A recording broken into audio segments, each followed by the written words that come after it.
is folk radio for the masses. Headline edition, July 8, 1947. The Army Air Forces has announced that a flying disc has been found and is now in the possession of the Army. If the game is rigged, change the game. Game changer. I occasionally think how quickly our differences worldwide would vanish if we were facing an alien threat from outside this world. This is Fade to Black with your host, Jimmy Church, on the Game Changer Radio Network. All right. Good evening, Fade to Black. How you doing? I've had an amazing day. Just an amazing day. Today is Tuesday, April 30th, 2024. Let's do this, man. Freddy Silva is on the show. What a great week we've got on Fade to Black. Last night, Bruce Rawls was here. Such a great conversation. Tonight, Freddy's with us. Tomorrow night, Pam Osley is here. We're going to be talking about the future of humanity. And then Thursday night, a very, very timely subject. That's right. Dr. Robert Zubrin is with us, and we're going to be talking about living on Mars. He has been waving this flag, shouting from the mountaintops for decades about this, and his time has finally arrived. And I've interviewed him many, many times over the years, and I cannot wait for this conversation on Thursday night. What an amazing week. And tonight, Freddy Silva is with us. Now, a couple of things that I want to mention. In a couple of weeks, on May 12th, here in Los Angeles, I've got a full 2024 booked out in front of me.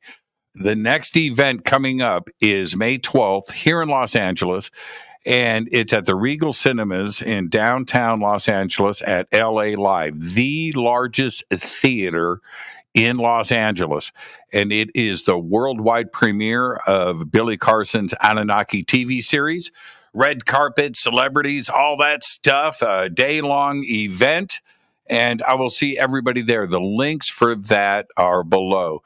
And then I'm just going to mention this really quick, too, as well, because 2 weeks after that, on June 10th and the 12th, the whole weekend, actually, summer solstice, Disclosure Fest, Stairway to the Stars.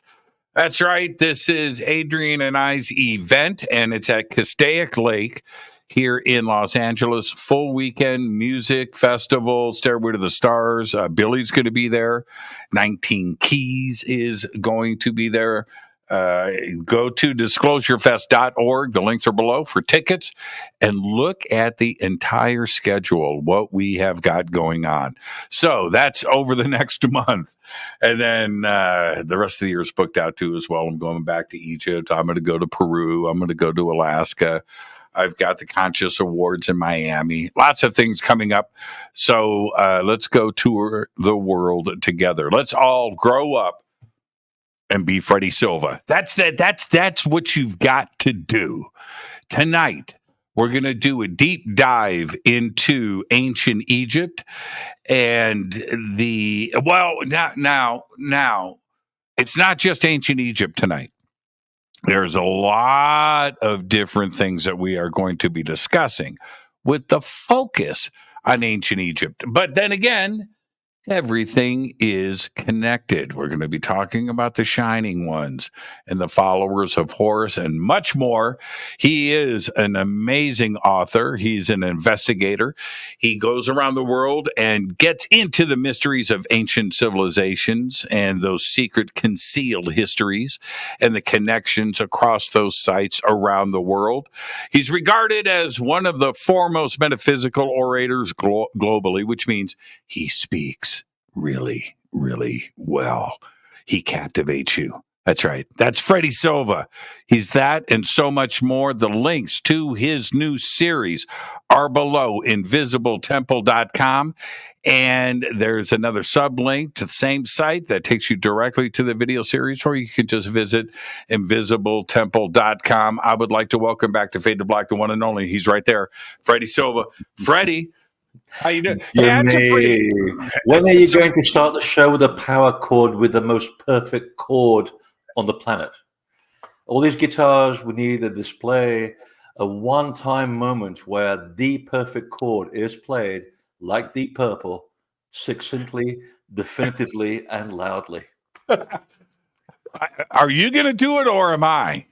I live in an apartment complex. I can't turn my Marshall above 0.25. Otherwise, I might destroy the plant. Oh, man. It's an old building.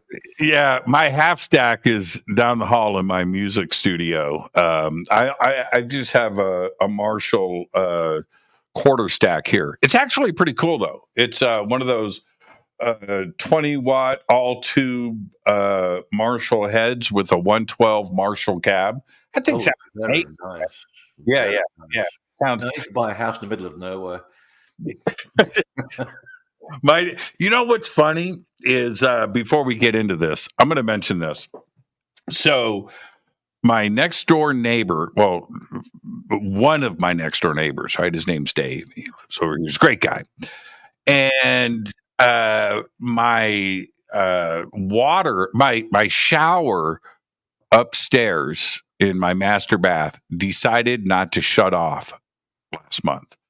And I panicked, right? There's something going on. And I run down and I'm like, man, how do I turn off the water in the house? How do I?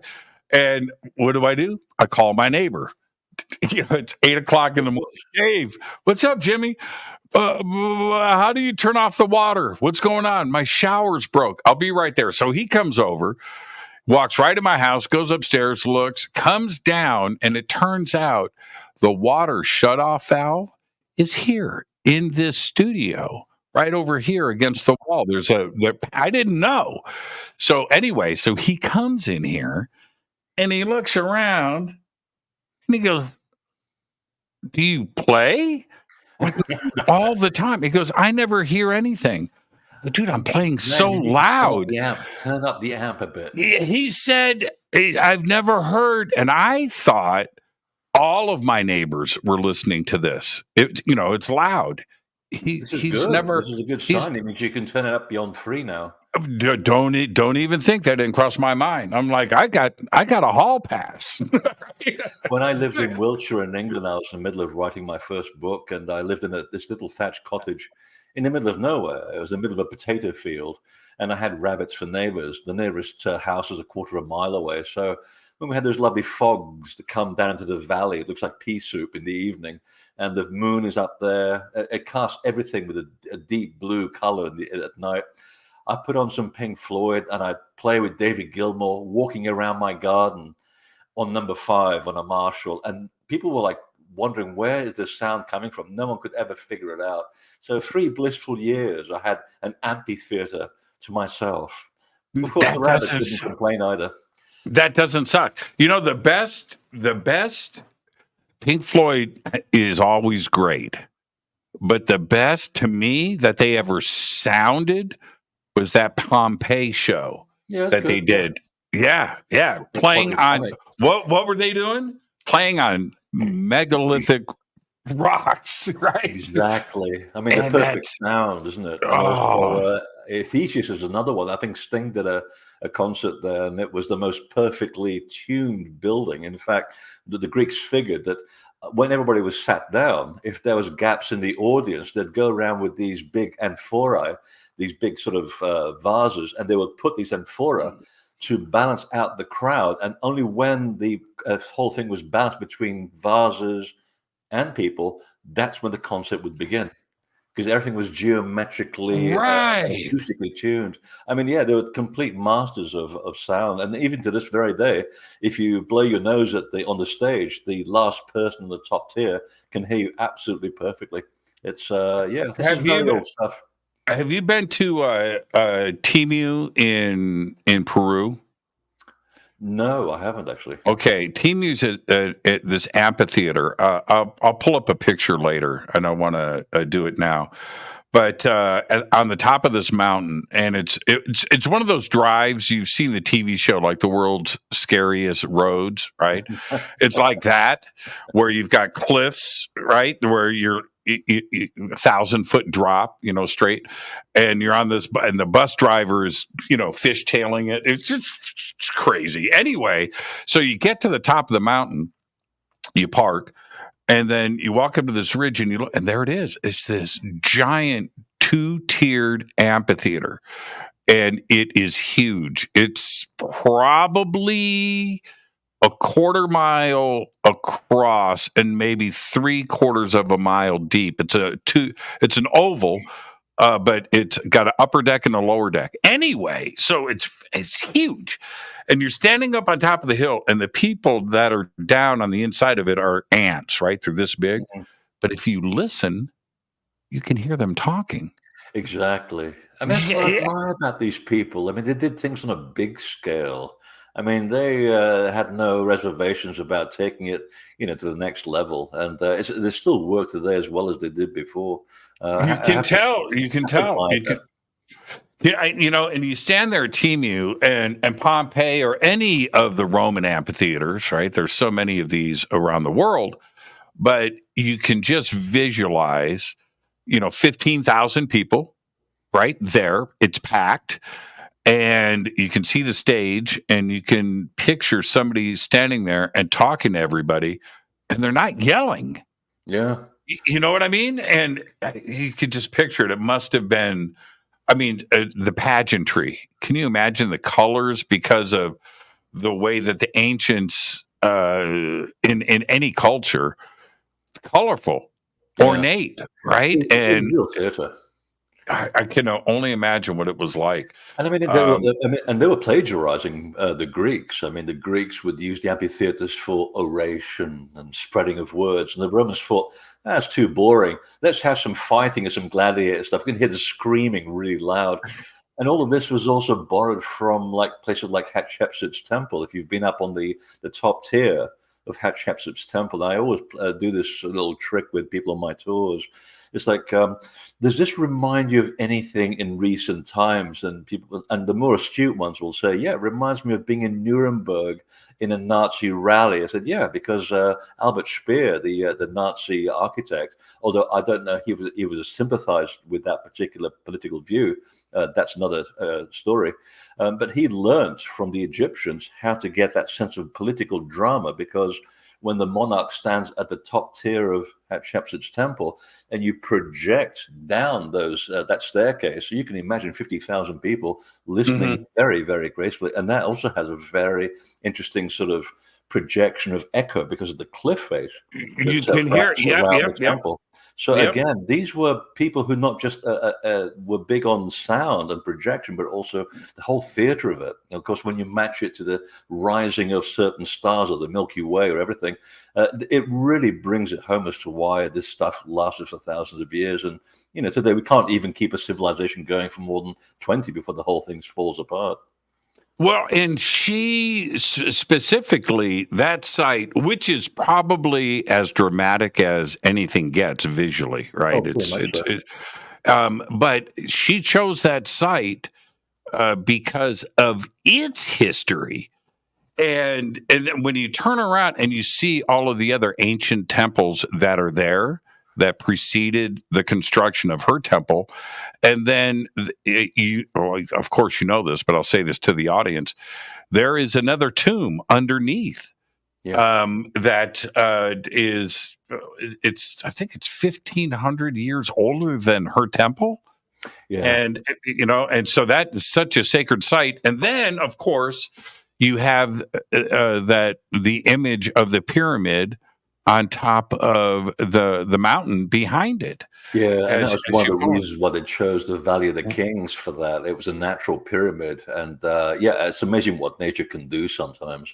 And there's still stuff under there that we're never going to find. It's so well hidden. But it's kind of funny that of all the valleys that they decided to literally bury their dead, they would go for that pyramid shape. So because it meant so much to them. And it makes you wonder, did the pyramids that were built by people come after that as an inspiration from the landscape? Or did they choose that valley because there already were pyramids in the landscape built by people? And they figured, hey, there's a natural pyramid here. We don't have to build it. We can just use it as a reference point. And then you branch out from that, and the Valley of the Kings connects to Karnak, and Karnak connects to another temple across the Nile. I mean, the whole thing is so geodetically perfect. It's mind-boggling. The scale and the level of detail that they went to was really mind-blowing. Once you see the pyramid on top of the mountain, you can't take your eyes off of it. Oh, no. It kind of follows you everywhere you go. You look over your shoulder, and there it is, and including the drive in and the drive out. Exactly. And there's a little temple dedicated to Jehuti, the god of wisdom, or Toph, as the Greeks called him, right up there as well. It's a bit of a hike, and it's also full of fossils as well. That whole thing used to be where the Red Sea used to be a long time ago. And then one day, for a big earthquake, the whole thing just vanishes. And leaves us with this wonderful area. But you can see the whole thing lined up on the avenue of Karnak. And I did this during COVID 4 times when there was no pollution. Nobody was driving. And you could see the direct visual relationship down the avenue of Karnak all the way down to that pyramid on the other side of the Nile. So again, visual theater and drama all around. That temple, to me, I mean, she wanted to make sure. Let's go into deep history now, but it's funny how every pharaoh wanted to outdo his predecessor or her predecessor, whatever in her case, right? But she did not play around. That is, it's as beautiful today as when it was built. And when you pull up, you have to everybody. It's how you do it and stuff. But when you pull up and you look at those stairs, and you look at the drama and the symmetry and the aesthetic value, and against the cliff, it's giant beyond scope. Everybody. And then that part, and then the temple is giant beyond scope. It's so big you have to turn your head to look at it from side to side. And it's incomplete as well. I mean, you have to remember that back in the day, there was a whole avenue of sphinxes, and then there was reflecting pools with trees.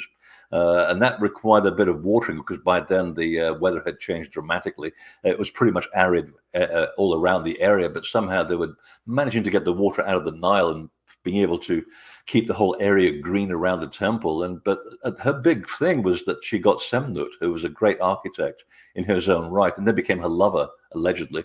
He's actually buried on the side of the hill. There's a little sort of doorway on the side of the hill, which everybody misses. It's a very important detail because that room goes all the way down, back down through her temple as well. So the two are very much connected. But he created this sort of living entity as though the whole of the mountain is giving birth to the temple. You have to see it from the point of view of birth because it's the only temple on the west bank of the Nile, which is usually dedicated to physical death or the other world. It's the only temple dedicated to rebirth or rejuvenation because it faces and marks the rising of the winter solstice sun, which of course is the moment when everything is given birth. So she was making a very definitive statement that we're not going to just talk about death.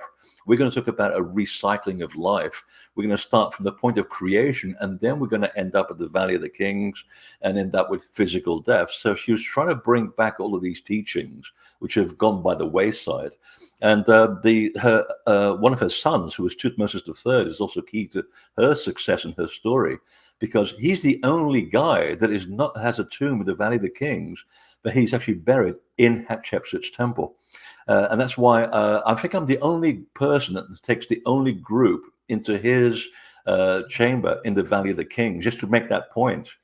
Because if you read the hieroglyphs inside that tomb, and I'm not going to call it a tomb, I'm going to call it a chamber.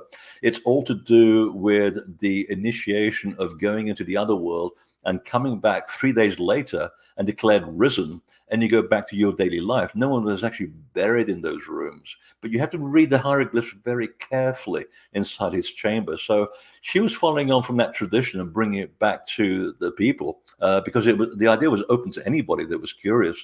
It wasn't just for royalty that this initiation was open to. She wanted to make sure that the people were again given that sort of ability to connect with something greater than themselves. And I think that's the reason why there was such a big advertising campaign to try and diminish her importance. By him too, as well. Allegedly. Allegedly. It's a very contentious story, and I was reading it again and again and again, because sometimes they had a sort of metaphoric gun to their head, because politics, being what they were, and being surrounded by the Amun priesthood in Thebes, you have to be really careful what you're doing, as Akhenaten found out when he tried to complete what his father had tried to do, which is to take the power away from the Amun priesthood, and they still had a lot of power. So I'm beginning to sort of see that perhaps his actions were dictated by whoever was in charge, because he wasn't in charge. None of those people were really in charge, because the priests had taken over, and it was Akhenaten's father that tried to take that away. That's right. That's right. Let me. Okay, I want to go into deep history, but her story, is one of the most as if Egypt isn't interesting enough, right? But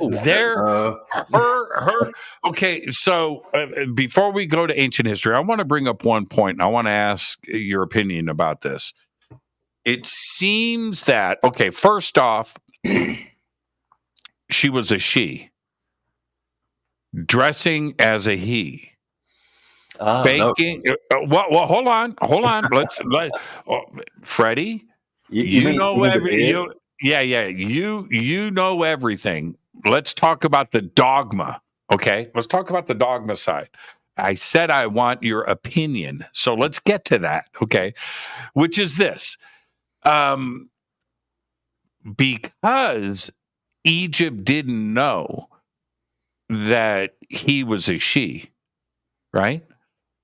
But she strongly influenced the divine feminine and the respect of the feminine, which was accepted by the country of Egypt. I think that they always wanted that, but they didn't have a pharaoh that was willing to take the extra step. But she was a she. She was a he, she, right?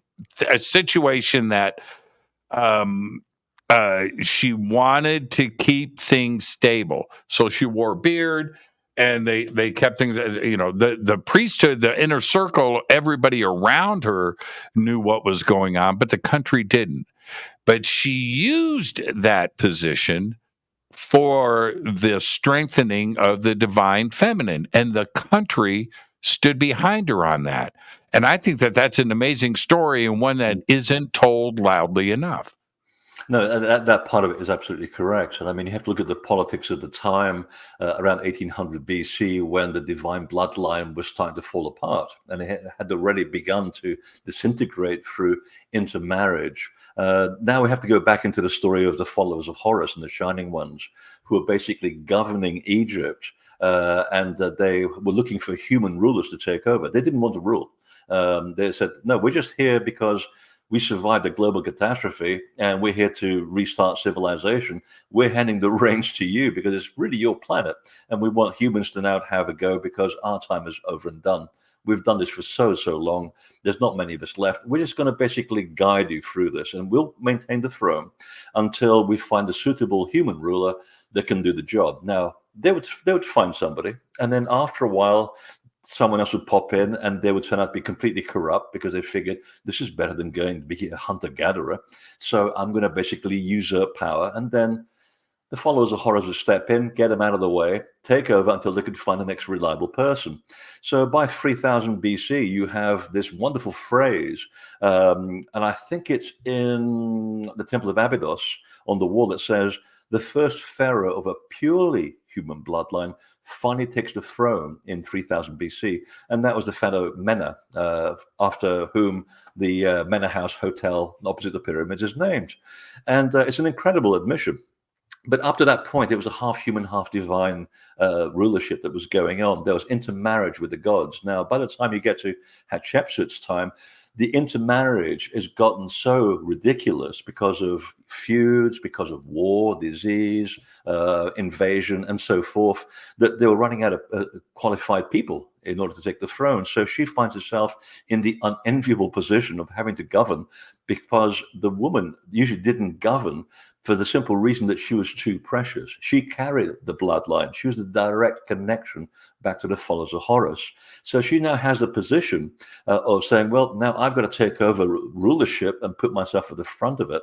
And what the dogma around this, this is where the story goes a little bit left at Albuquerque, where they started to think that she was trying to pretending to be a man, is to do with the fact that she was wearing a beard. Now, you have to understand what that is all about.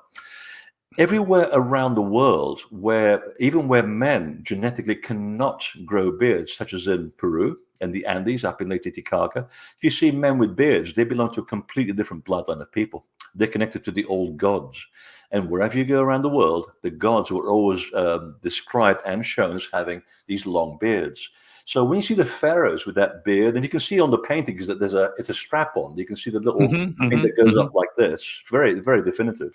It was to show that they were following the old bloodline of the original gods. They were part of that bloodline. Now, sometimes that would work beneficially, and sometimes it was taken symbolically by people who had no right to wear it. So it was a usurpation of power. You use a symbol to give yourself power to govern by hollowed appointment. So she was wearing that beard, and that's where a lot of archaeologists and Egyptologists got it wrong. They thought that she was putting that on in order to pretend be like everybody else. That's not the point. The point is that ceremonial beard is the symbolic link back to the divine bloodline.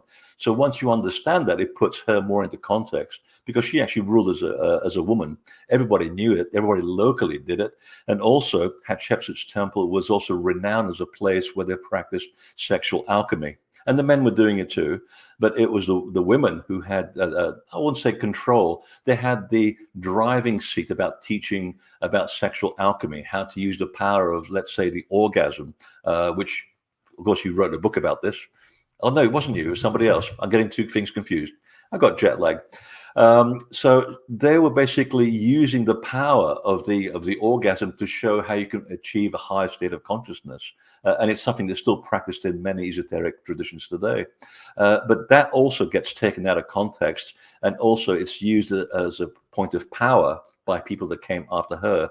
And at one point, her temple gets shut down, completely shut down, to the point where it's the only temple in Egypt where there are no telluric currents running through it. Every temple on the planet has the Earth's telluric currents running through it. Hatshepsut's temple is unique that it's the only one that doesn't.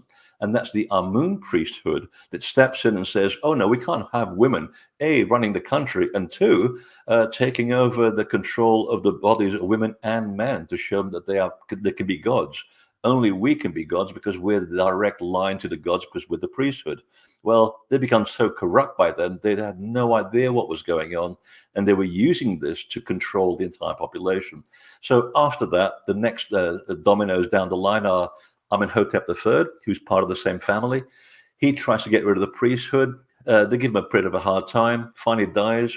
Akhenaten takes over from his father, and he says, I'm done with these people. We can't fight people in Thebes, so we're going to go and build a whole new town in the middle of the desert. Right. We're going to go mono. We're going to go mono. And that was a pretty big deal too, as well, shutting down the priesthood like that with Akhenaten. Let's talk about that in a minute. That's another just absolute amazing part of the history of Egypt. We can talk about his look. We can talk about his ideas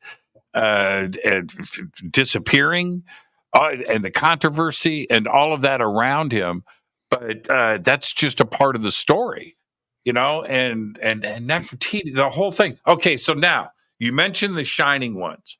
Too important to just breeze past. Oh, so let's back up. And for those that are hearing this for the first time, who were the shining ones? And I have the second part to the question, as you tell us who the shining ones were. Were they descendants, you think, from Atlantis? That's a big story. All right. We'll do a 3-hour show. Just on that. Right. Okay, right. Now we're back in 10,800 BC.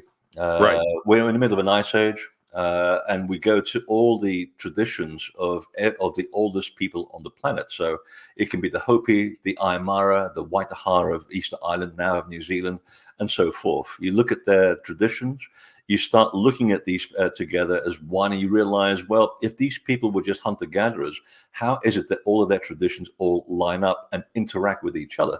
They must have been there to experience these situations, record it, and progress it to their wisdom keepers and maintain it in the tribe until today. Well, today we have the ability to travel, read these things, and start looking at them all together. So this is what I do. I look at different parts of the world, start connecting the dots, and things start to overlap. And every single place on the face of the earth where an ancient group of people lived, they still talk about how there was this group of gods that ran a parallel civilization. And they were said, and I quote them, they were human-like, but not quite human. So we were very comfortable with these people because they looked very humanoid. They were just much taller. I mean, they're much taller than me, and I'm 6'5". They're about 8.5 feet tall. This is where the concept of the giants comes from. Sometimes they had elongated skulls, and they also had these following traits in common. They were described as light skins, not white. They were light skins. They had orange or yellow hair, and they had blue or green eyes. Now, when you say that, when people are telling you that in Polynesia, you stand up and you go, are you talking about Europeans? I said, no. Europeans came 10,000 years later. That's a long, long way down the line. We're talking about, before the end of the Ice Age, before the end of the Younger Dryas. So when you hear this story in South America, and I know a couple of Aymara people who are very unusual, and they have the best stories and their own unique language, by the way. And they said, no, this is part of the group of people who were with Viracocha, who shows up to rebuild the temple cities of Tiwanaku and so forth, that the Inca take credit for. And he had 7 craftspeople with him, one with his wife and his sister, which I suspect is actually a metaphor for something else. And the other people were all craftspeople. Now, she is the one in the group that holds the bloodline together. She's the most important person in the whole group. But all of them together were called the Haihaiupanti. And you asked them, does that mean something? He said, yeah, it means the shining ones. And I figured, okay. So you're telling me that the Egyptian shining ones, the followers of Horus, whom they call the Acoustics, were here in South America? And they said, yeah, absolutely. They used to go across the Pacific and the Indian Ocean as easy as you and I go shopping for a can of baked beans at the supermarket. It wasn't a big deal. They were great seafarers. To which, of course, I'd said, well, do you realize that all of these things in South America and in Egypt are connected to the Armenian Highlands, from where the Anunnaki had their base originally? And I think I found it. It's something I'm working on, and I've been working on it for 10 years. And because they are described in the book of Emed-Ur-Anu, who you know as Enoch in the biblical sense. So Emed-Ur-Anu is one of them, describing the Anunnaki and the lords of Anu, who are described as the shining ones. So there's the connection between all this. This is a big brotherhood and sisterhood that goes around the world. And the reason why they were called shining ones is for 2 reasons. One, they had a greater intellect than your average human being. They knew about the stars, they knew about shipbuilding, sacred geometry, how to manipulate the laws of nature. This is all on record. They could move big stones at will, as we know. And the reason why they're giving that nickname by Emed-Ur-Anu, and I refuse to call him Enoch, by the way, it's a made-up name, is that they're shining, because when you have an intellect about you, there's a certain glow to your personality. There's a demeanor. You shine within your own right. But here's the funny part. In the book of Emed-Ur-Anu, he says that he's approaching the council of the lords of Anu, and they said, look, let's give him some garments, make him feel comfortable so he can be amongst us and dress him as we are, so we can feel like we're one of the same group of people. There's no sense of superiority, which I think puts the Anunnaki on a really nice level in my book. It's not a matter of worship, it's a matter of respect all around. And then, because they had a real problem with their light-colored skin, they had a real problem with sunlight. So they kept bringing out this oil, like a sunscreen, that they kept anointing themselves with all the time. And they gave their skin a shining color. So there goes the other meaning of the word shining ones. The skin literally shone because of this oil that they anointed themselves with to protect themselves from sunlight. Makes sense. Okay, what part of the Armenian Highlands? Modern day Turkey or modern day Armenia? All that's left of Armenia, which is not that much, I'm afraid. And I need to get there before the Azerbaijanis go back and take the rest of the country over. It's a very sad war that people have forgotten about. You know, we have so many other wars going on. But it's not far from a place called, now you got me on a different tangent. It's not far from a place called, it's nowhere near Karahunj, nowhere near. It's actually much closer to Yerevan, not far from Yerevan, the capital. Really? There's a mountain there, and that's all I can say about it, because I would just be putting out hearsay. I need to go there and do the actual research. Let's go together. I just have to wait for the bombs to stop falling, and I know. And it's much cheaper to fly from Cairo. And it's also a little island there on the Metsamor River, which I believe that's where they actually lived as well. They had an encampment there. But again, I got to go there and do the actual work. There's not much left in terms of the documentation, because it got destroyed, ironically, when a lot of the Jews were moving out of Russia to Palestine, and they destroyed a lot of the work that was in Yerevan. This is a side story, which I've now become sort of enamored with, because I didn't know that thing existed. Why did they want to destroy the Armenian traditions? What's the connect? What are they trying to hide here?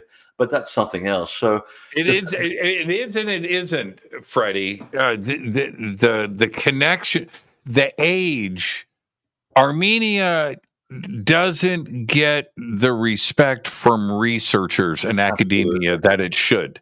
Absolutely. The age, it seems that now we can talk about Greece and Egypt and Rome and Sumer and you know, and so many firsts and people don't realize most of the first Armenia and the Armenian Highlands.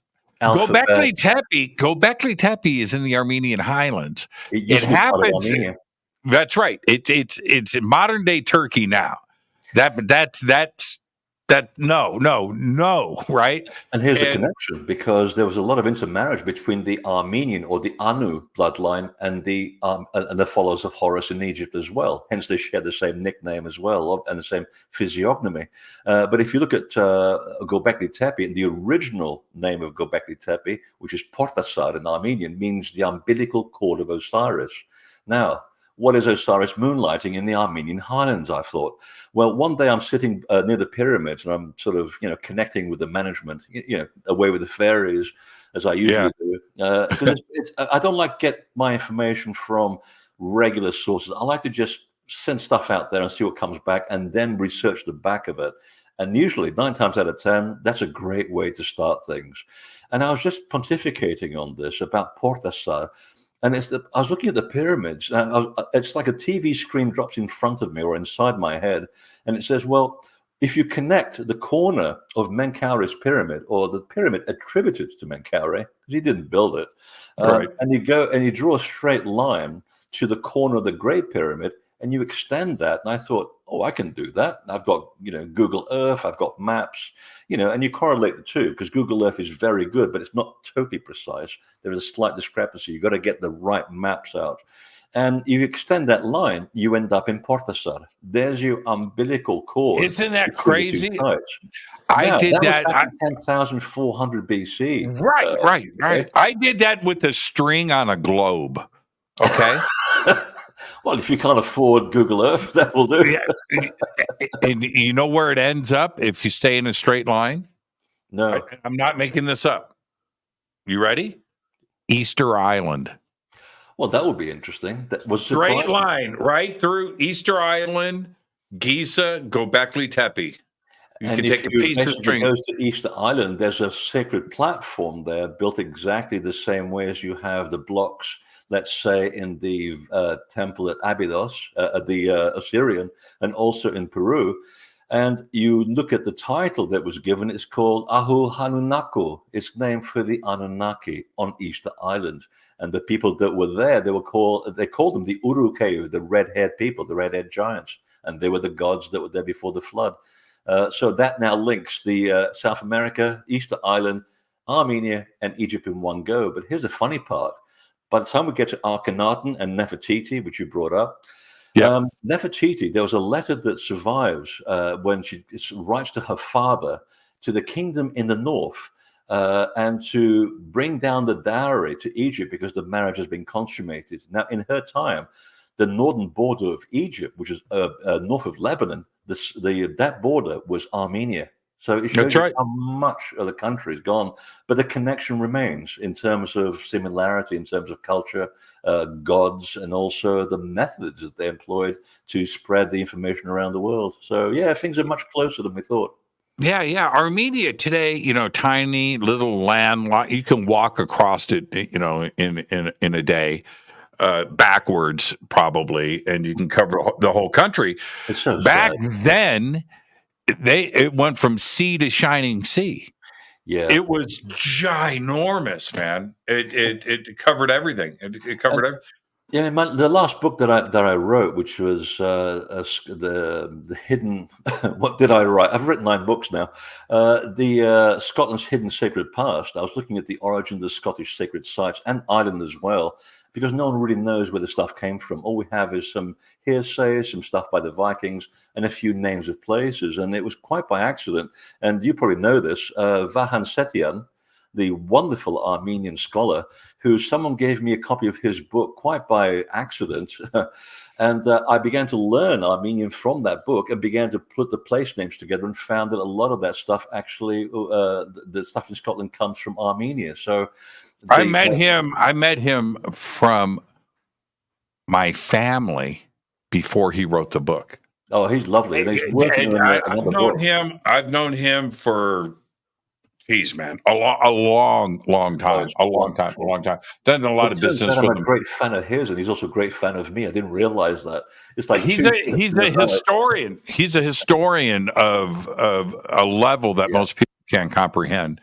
And he's absolutely right when he says that language is a fingerprint. It absolutely is. It's much better than archaeology and much more down to earth, because you take the language and it gives you an expression of meaning and purpose. If you can deconstruct the names of the old temples, like Portasar, that tells you so much about the connection between Portasar, Göbekli Tepe, and Egypt, and it set up a chain reaction. But the point was that so many of the people in Yerevan, so many of the scholars now want me in Yerevan to talk to, because they're running out of time, they think, and someone needs to write this down. And I'm more than happy to do this, because I'm pretty certain that a lot of the ancient history of where this all began, including the origins of the Bible, because think about this for a second. The Bible, as we know it, gets basically plagiarized from the Babylonians, and the Babylonians had plagiarized it from the Sumerians. And by the time the Sumerians were rewriting it in 5000 BC, they were telling about stories that were already 5,000 years old. And I mentioned this to some of the scholars in Yerevan, and they said, well, that's because we were the Sumerians. Where do you think the culture came from? It didn't just appear like that. It's because of the weather change. We came from the mountains, the highlands, went down to Mesopotamia, and so many of the words in Sumerian are basically, we have the root words here in Armenian. So the language, the fingerprint goes down towards the Persian Gulf.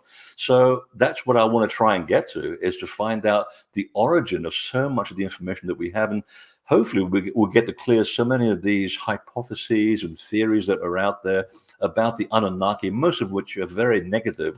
And I totally disagree with these people, because if we had not relied on the Anunnaki to bail us out of the flood and what was left at the end of the Younger Dryas, we would be having this radio show right now. So we owe them a modicum of gratitude. Were they perfect? No, they weren't. Just like everybody else, with a big family, there were issues.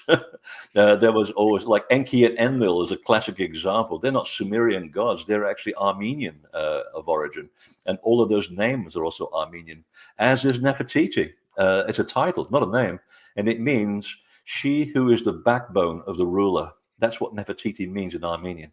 So, well, there's rumors that her tomb is in what was then the Armenian Highlands. It's now in Turkey. But there's rumors about that too. Did you know? Here's a fun fact. There is a bronze sword at the Armenian Catholic Church and Monastery in Venice, Italy. That was a gift from Armenia to the Catholic Church. It's in Venice. It's 7,000 years old. Whoops. It's 4,000 years before the Bronze Age. Bit of a problem. And it is the most beautiful, perfect. It's about this big. Yeah. Bronze sword. And it's like, wait a minute, church, you can't say that. Well, I'm not saying that. They are saying that. And that's how ancient it goes back in that era. And that entire part, the languages, and Vahan covers this really well. There are words in Madrid, in Spain, and letters in the alphabet that are Armenian. And it's like, wait. And you can trace this to different cultures around the world.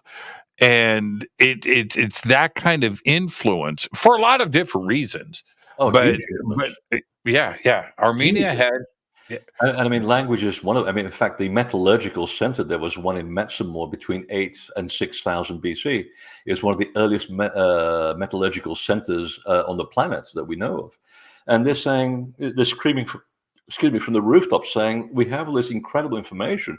Why doesn't anybody listen? And the only answer that I have is because they all want to take credit for it. You know, you never want to give credit to the people that originated. And they said, we're not really even looking for credit. We're just looking for recognition of the fact that we are one of the progenitors of civilization on the planet. And there's not many people left to tell the story. And that's what saddens me about the whole thing, is that it needs to be told. And you're right. I mean, 55% of all Germanic is actually based on Armenian. 35% of English is based on Armenian. Gaelic is wholly based on Armenian. And get this, Wales, or Cymru, which is its actual name, Cymru to this very day exists as a province in Armenia, and which of course got the conversation started. Well, how did it end up there? Well, because when there was a massive change in climate due to either meteorites or plasma discharges from the sun, which Robert Schoch has plotted very, very well, it brought down the whole culture. A second sort of ice age began. And it created this huge movement of people across Europe, across Ukraine, over the Black Sea to Romania, Bulgaria, all the way up to northern Greece, all the way to Danube Mark and the Danube, and then eventually also down through the Aegean, through to Sardinia, where they also lived for a considerable amount of time, around to Portugal, to Braga, one of the oldest cities in Europe, which is actually named after the goddess of the sun in Armenian. And eventually she sets off to Ireland to create their culture, and the other Peninsula movement ended up in Scotland. So this is a very important part of history that is being neglected, and for all the wrong reasons. So I can't wait to dive into that. I keep talking about it, and the more that people like yourself, and I'll throw myself into it too as well, even though I'm not in the same league, but I jump in the same rabbit holes. Yeah. And everything keeps leading me back to the Armenian Highlands. And then of course we have things like Göbekli Tepe right there. And we can date that, and we can age that. But if we back up, and all of that 10,800, 10,500, 10,900 BC number that constantly comes up with different cultures and different reasons, whether it's astronomical or it's climate or it's a site or it's carbon dated, this number keeps repeating itself. Well, another part about this is if we go back to Gilgamesh and the great floods and 10,000 BC and the flood myth around the world, what else does Armenia have? Noah's Ark, right? It's right there. So it's very, very right there at Mount Ararat.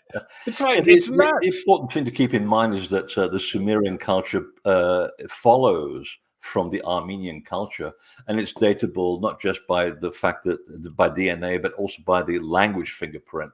I had a huge argument on Graham Hancock's website with another author who I won't mention. She's not particularly pleasant, and she's actually thoroughly unpleasant, actually, I have to say. I had to cut it off right there. But I kept mentioning that you can't really examine Sumeria by itself as a one-off culture. Things don't happen that way. There's a development that gets to Sumeria. Where is the development that gets us to Sumeria? And if you listen to the people and the scholars in Armenia, that's where the answers are. I mean, right down to the point where they're saying, you know, here's a good one for you. That first ruler of a purely human bloodline called Mena, that's not his name, they said. No, that's an Armenian term. It means the first ruler. Okay, so think about that for a second. On the wall of Abydos, it says the first pharaoh of a purely human bloodline is Mena. And the Armenians are saying, no, that Mena is not a name. It's actually a title. It means first ruler.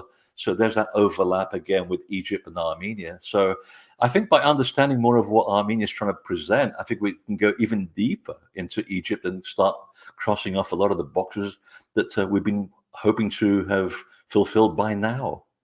Well, okay, that's a really, you just tossed me a brilliant segue. I know. When we talk about Mene Narmer and that date of 3100 BC, again, okay, let's just go with that because that's the number that is there. So let's just say that. Okay, but when Narmer unites Mene, Upper and Lower Egypt, and that specific part of history starts to move forward, were the pyramids already there?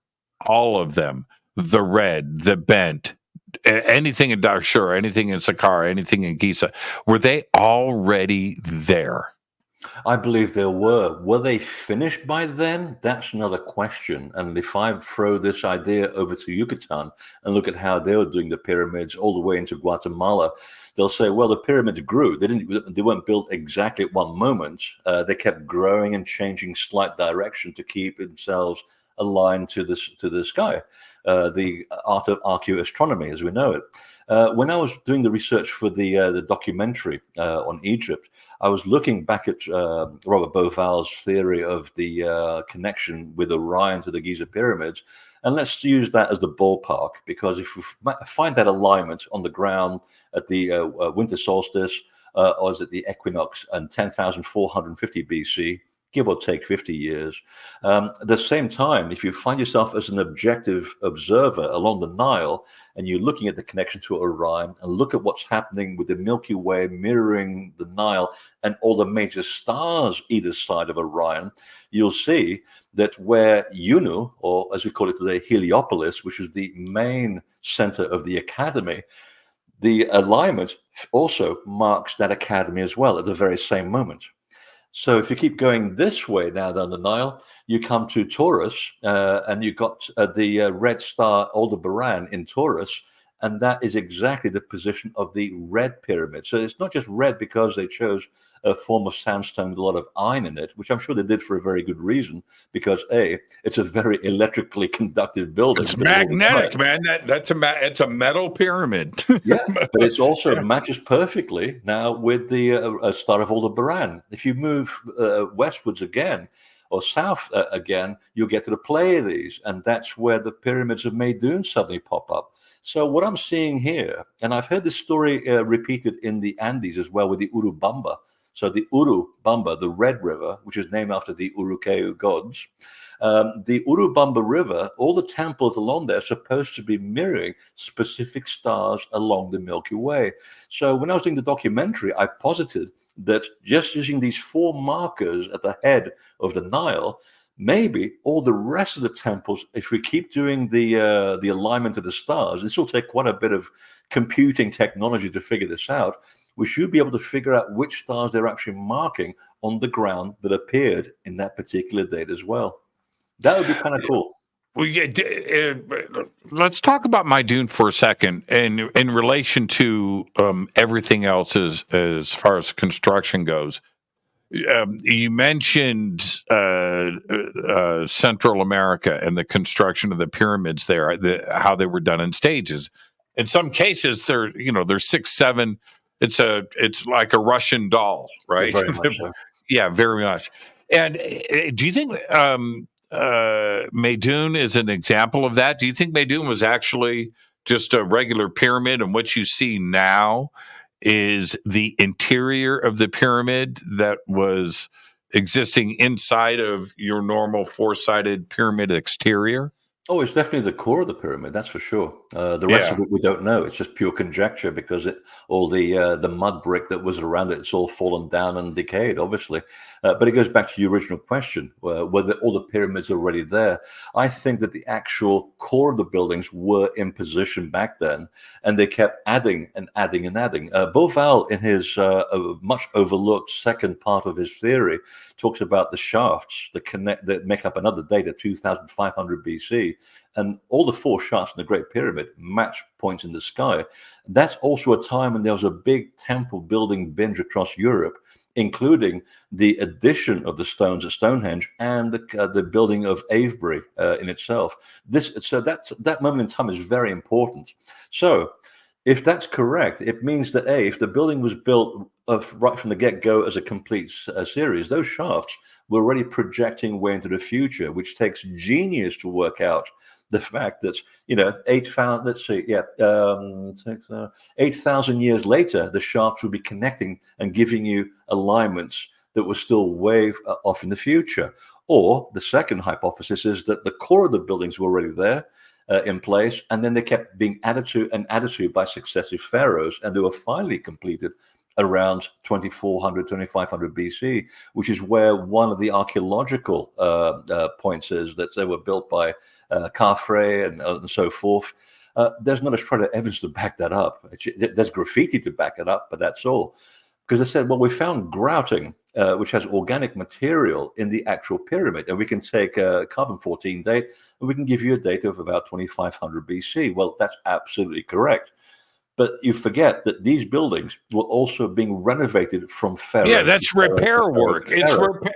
Yeah, it's repair what they were doing, because the original buildings didn't have any grout. So if you're going to do the no grout building with megalithic structures, and it works and it's earthquake proof, you're not going to add stuff which is inferior to make sure that the building falls down. So it shows that there's a continuation of the cycle of rebuilding, refurbishing, making sure the buildings are intact.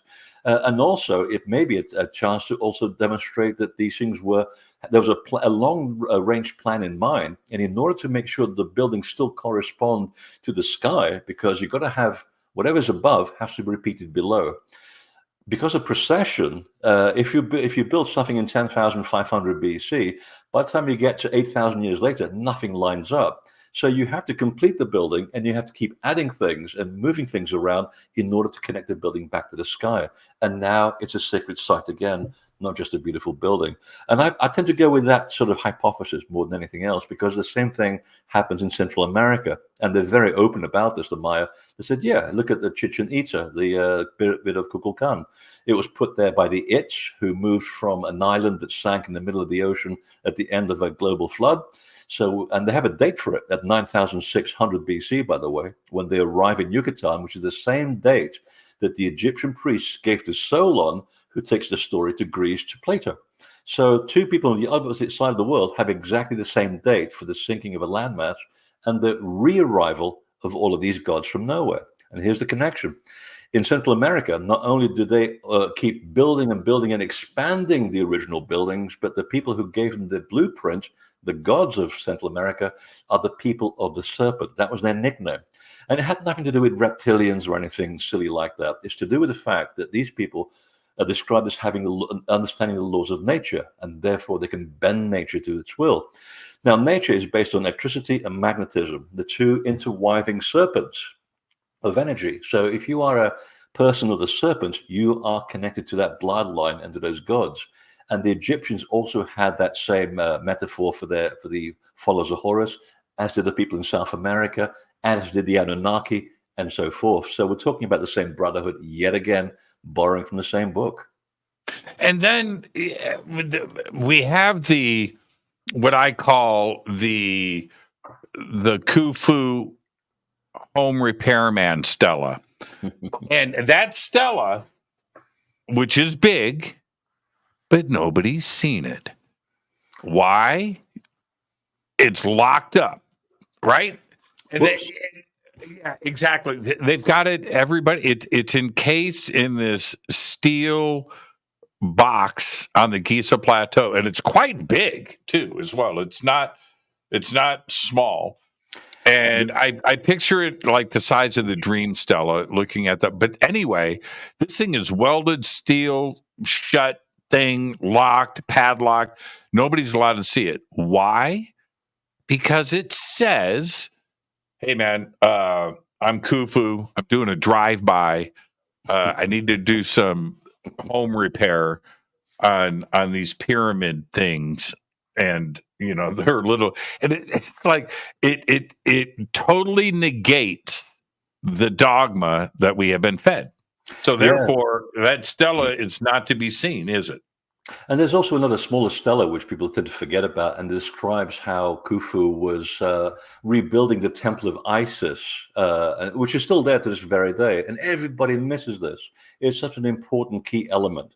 So you're standing in front of the pyramid attributed to Khufu, and you go back 100 feet. There's 3 little pyramids there in a terrible shape of disrepair. Go behind them and just walk around quietly.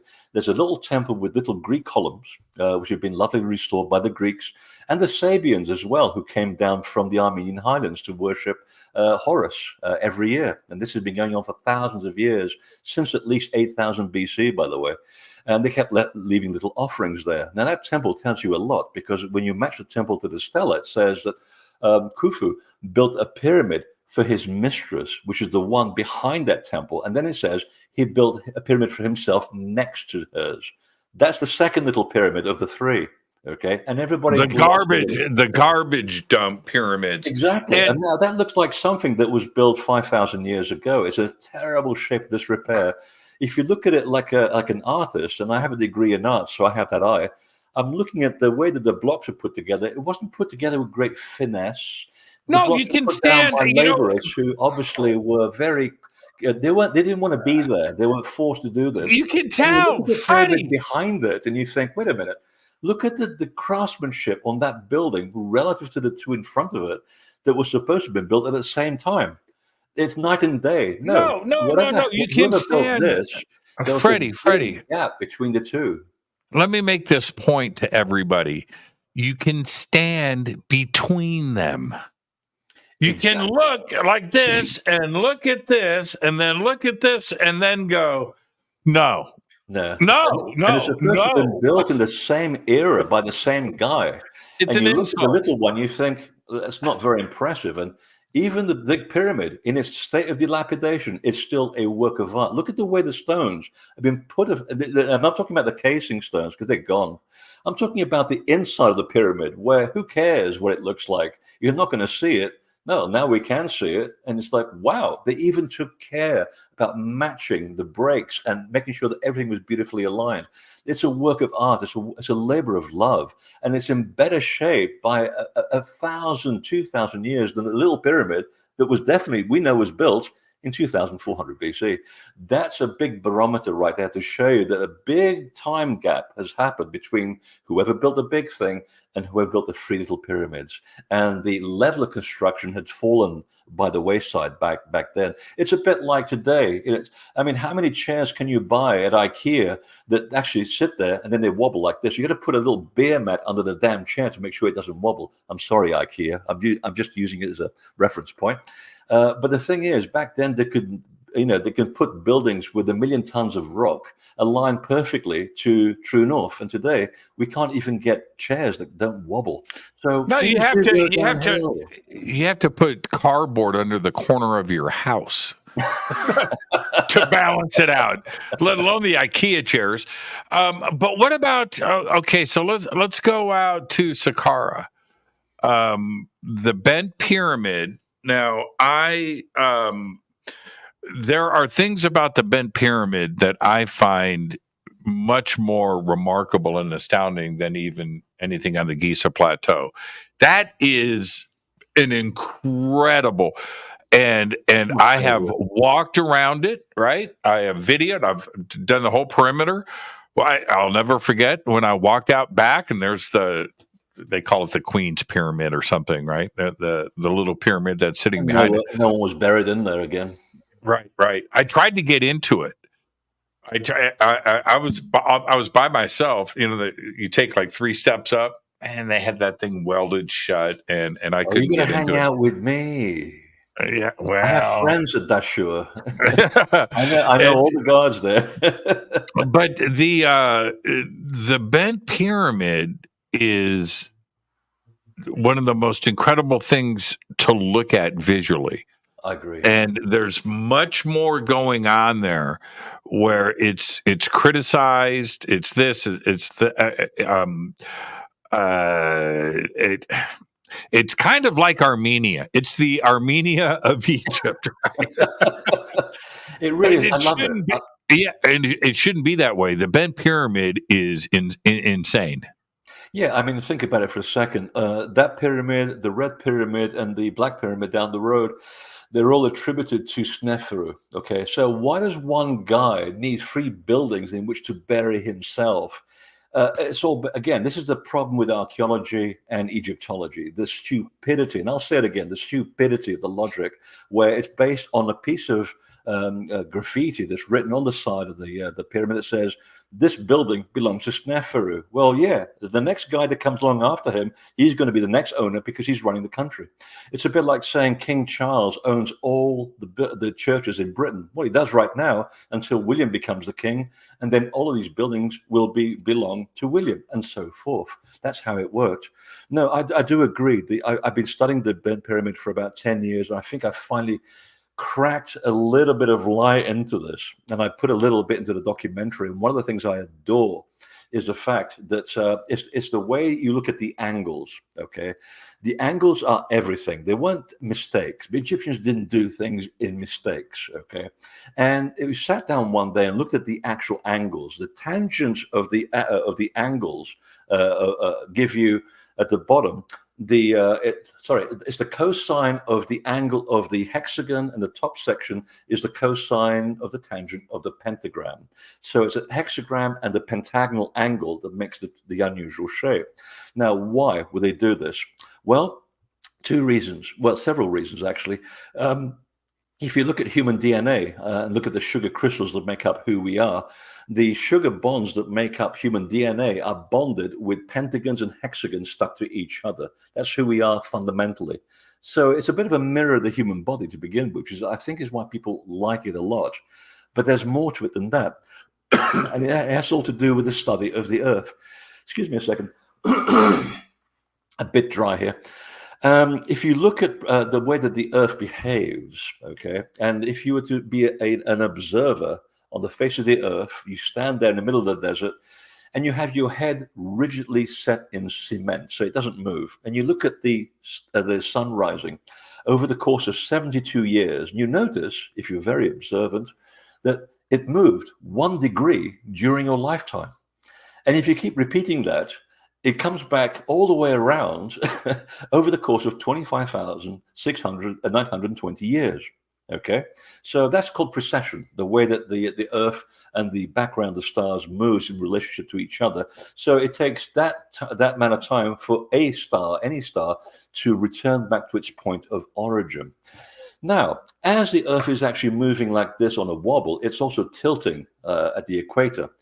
It takes 21,600 years for that tilt to complete that 4-degree shift. You divide those 2 numbers by each other, it's 5 to 6 ratio, or geometrically, a pentagram to a hexagram.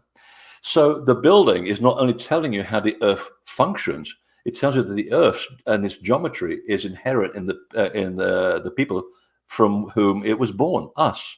So, well, the only the only way that is possible is that you are suggesting that somebody was around 25,920 years ago. Otherwise, you don't know the phenomenon, and then you have to spend another 26,000 years to mark the phenomenon, because you can say, "Hey, we've been here for 26,000 years. Guess what we found?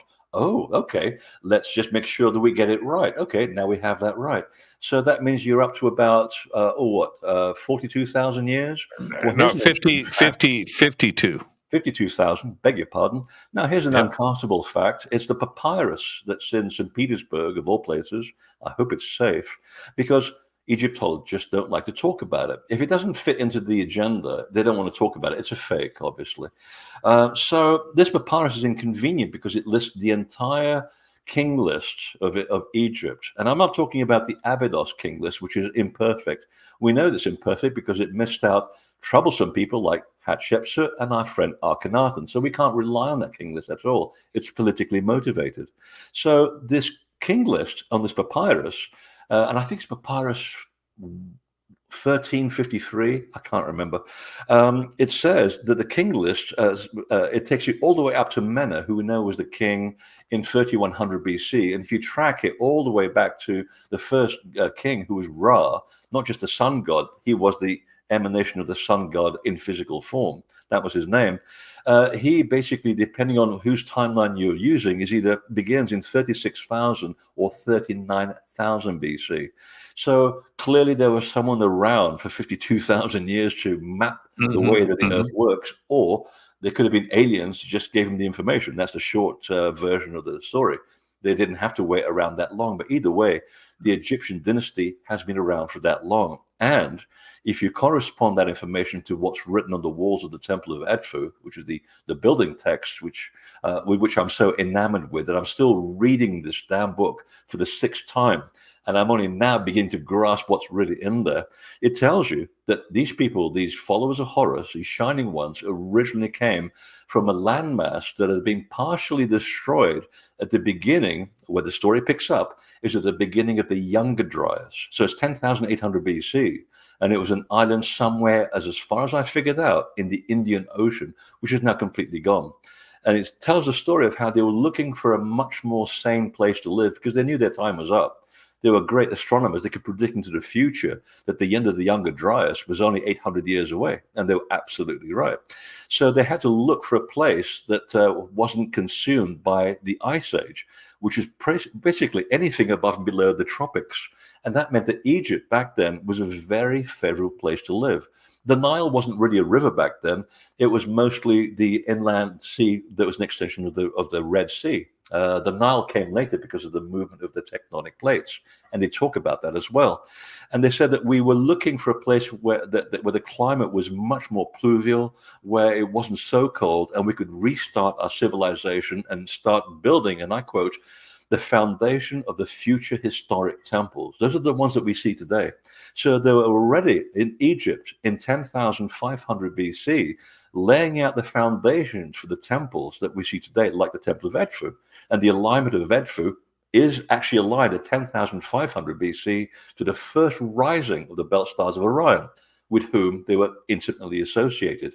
And there was an agricultural revolution, which archaeologists definitely agree with us for once, that can be proved that is an anomaly along the Nile Valley, because it shouldn't be there. Because technically humans only discovered animal husbandry and the production of crops for making bread and so forth around 8,500 BC. The date keeps shifting a little bit, but it's still fundamentally what they believe.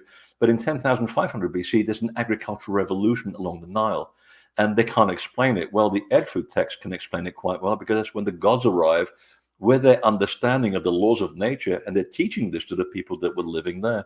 And that's why this book is so important. It tells you the whole story of how Egypt today came to be. Now, the other part of you know what? Okay, hold on a minute. I got to take a break. I got to pay the bills. So, Freddie, let's do that. Tonight, Freddy Silva is with us. Freddie just said we were going to do a 6-hour show, and, he just got off a plane, so why not? We'll be right back after this short break. Our guest tonight, Freddy Silva. We're getting into Freddie's head and getting at that ancient secret history. We'll be right back. Stay with us.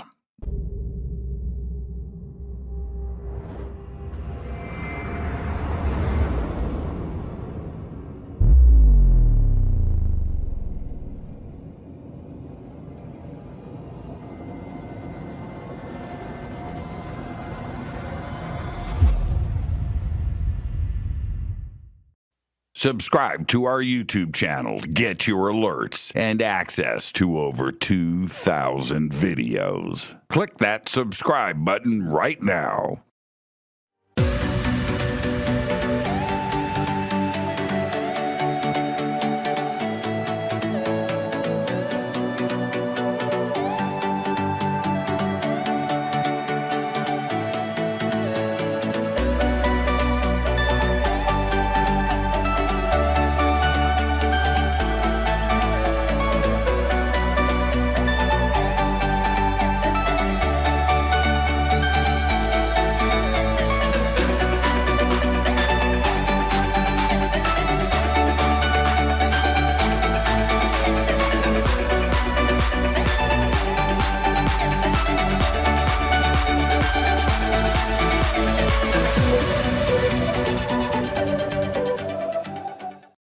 Go to jimmychurchradio.com and get the Fade to Black official podcast. 2,000 episodes, all of them commercial free for just $2 a month.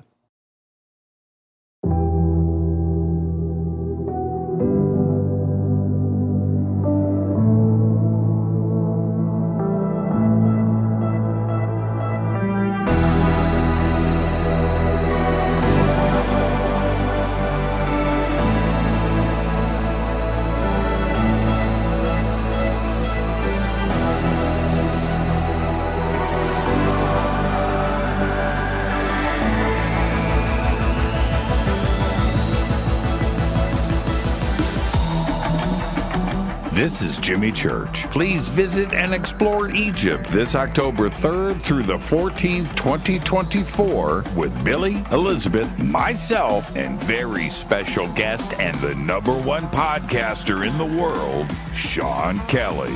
It's simple to do. Just go to forbiddenknowledge.com and click on upcoming tours, or click on the link below. We'll see you there. Watch Into the Vortex on Gaia TV. It's Fade to Black for the screen. Simple to do. Go to Gaia.com, search Jimmy Church, or click on the link below.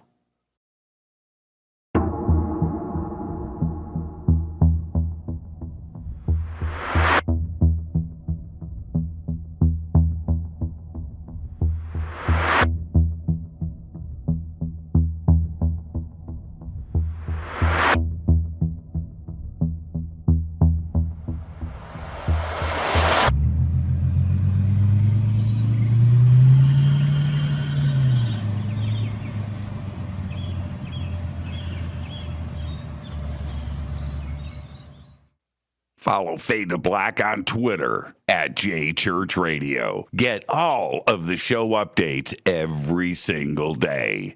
It's now called X, but who cares? How you doing? Jimmy Church here. Special announcement.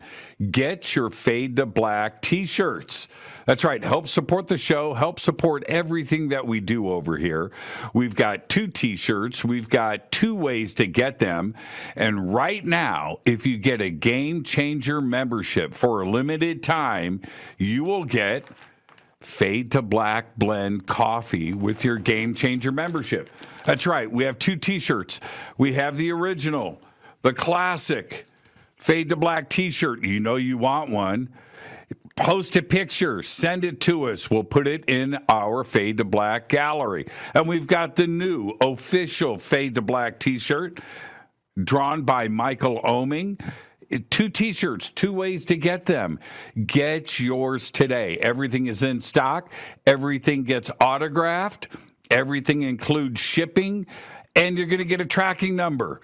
And with a Game Changer membership, you get an email to me. You get unlimited commercial-free downloads of the show. Those are uploaded every single night after the show to the website. So don't delay.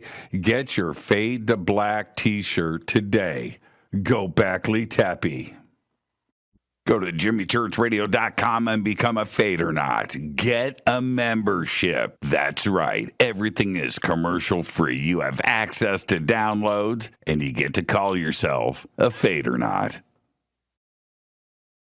River Moon Coffee, makers of the Fade to Black blend. Truly the best coffee on planet Earth. Just visit rivermoonwellness.com or their Amazon store. It's all simple to do. You can check out the Fade to Black blend, the Game Changer blend, or any of their Black Moon Wellness products. It's the only coffee I drink. It is the best, and it's Doc. Again, rivermoonwellness.com.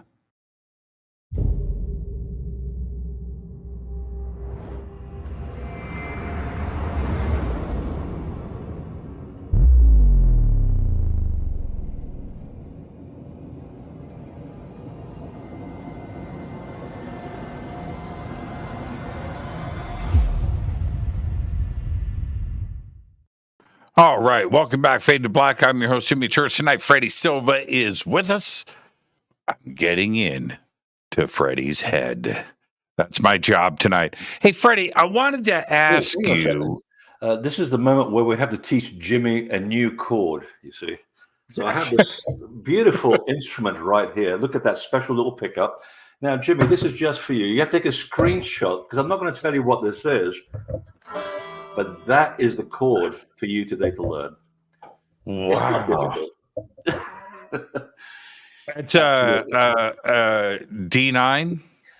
Well, you're warmish. I'll let you know. Warmish. We'll do another show and you come back with the answer.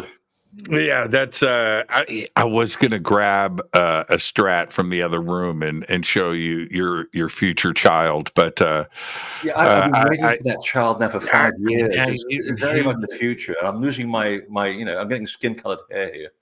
I know what to expect. It's hey Freddie, how are you? Hey Jimmy, the guitar. Yeah, but Freddie, how are you? The guitar. Yeah, Jimmy, that's right. the guitar. I wanted to ask you that I find this very strange when we see the pyramid shape like we do all over Egypt, but it's the interior that is inconsistent. Yeah. And what are the reasons behind that? It doesn't make any sense because you have the bent pyramid. And for everybody that doesn't quite understand, it's a pretty amazing sight. You stand in front of the bent pyramid and you look at it, then you turn around and the red pyramid is right there. It's probably a mile, I would say. Is it a mile away? Yeah, it's offset as well. Yeah, to ever so slightly like this. So allegedly the same architect, right? Yes, the guy that built himself 3 pyramids in which to bury himself. And that's another amazing thing. But anyway, the interiors of these are completely different, and every interior of each pyramid is completely different.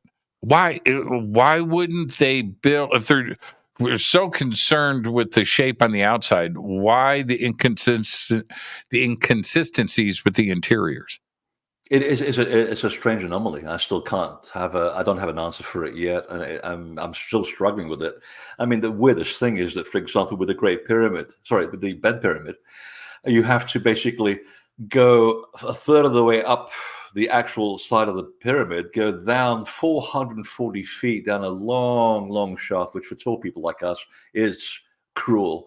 You go back under the bedrock from where you started. Think about this for a second. You're on the desert floor.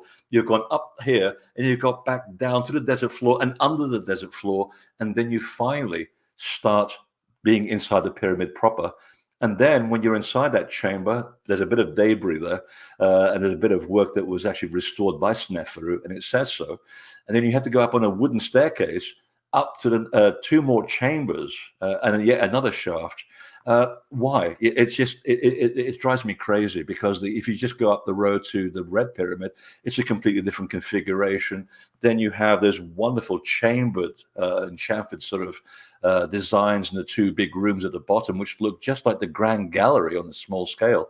But they have slightly different variations to each other. They're ever so subtle. And as a musician, you'll appreciate this. And I do this with my groups. I get one group to sit in one of the chambers. We'll have another group in the other, and I get a couple of people in the middle.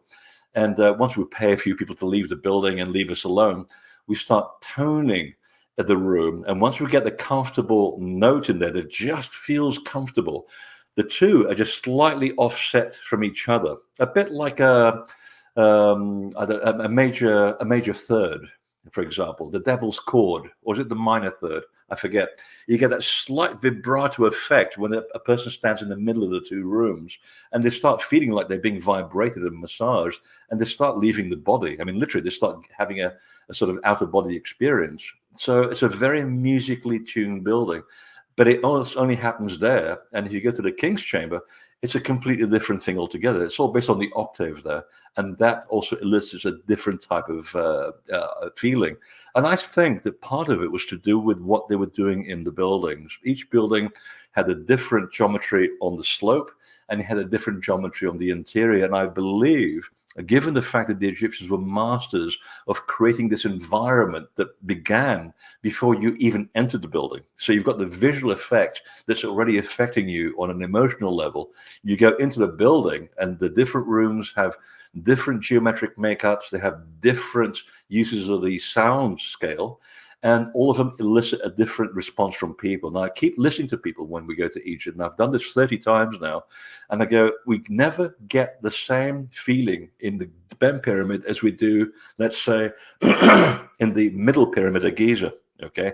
And yet, they're all pyramids. We should be getting the same feeling, but no, people feel a specific way in each building. And I believe, from observation, that the interior designs are much to do with affecting the senses of the individual. And that eventually, when we find out what this is, you'll find out the true purpose. Now, when I was in New Zealand, just to take this on a slightly weird angle, and it will come back to Egypt. When I was in New Zealand, I was talking to the Waitaha, a group of people who most of the world has never heard of, one of the oldest people on the planet, who remember living on Easter Island when it was still an archipelago, and that is a quote. Now, unless you're an oceanographer, you would not have known that Easter Island was an archipelago, because that only happened before the end of the Younger Dryas, before the sea level rose. So they're absolutely true in this observation. So the tradition comes from observation. And they were saying that the grandmothers, when they used to live on Easter Island, they had 3 spirit houses. So these are the shaman houses. And every year, the Urukeu, the tall gods who were light-skinned and blonde or red-haired, used to come over from South America, where they had a big city somewhere on Lake Titicaca. And they would stop by to take on some shellfish, some fresh water, and distribute some knowledge to the local people. So it was a wonderful exchange of information. And then they continued sailing down to the birthplace of the gods in New Zealand, which is still there today. One of my favorite places on the planet, by the way. But what I thought was incredible about the grandmother story is that they said there are 3 baskets of knowledge into which the knowledge of the gods was deposited. And one was, each one of those is related to the 3 belt stars of Orion. And my ears pricked up immediately. And I had this wonderful vision of the 3 pyramids on the Giza. Little did I know that it gave me a description of what each basket is for and how each of those baskets fits exactly the feeling that people get in those 3 pyramids. So in the small pyramid of Menkaure, they said this represents this basket and this star.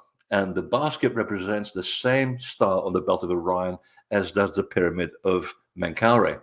And they said in this basket, we have the people who are the thinkers and the architects of the gods. And every time you ask anybody that goes into the little pyramid, they'll say, it's like my head hurts. It's like people are doing some serious mental work in here. It's not a place where you do shamanic work. It just doesn't work in there.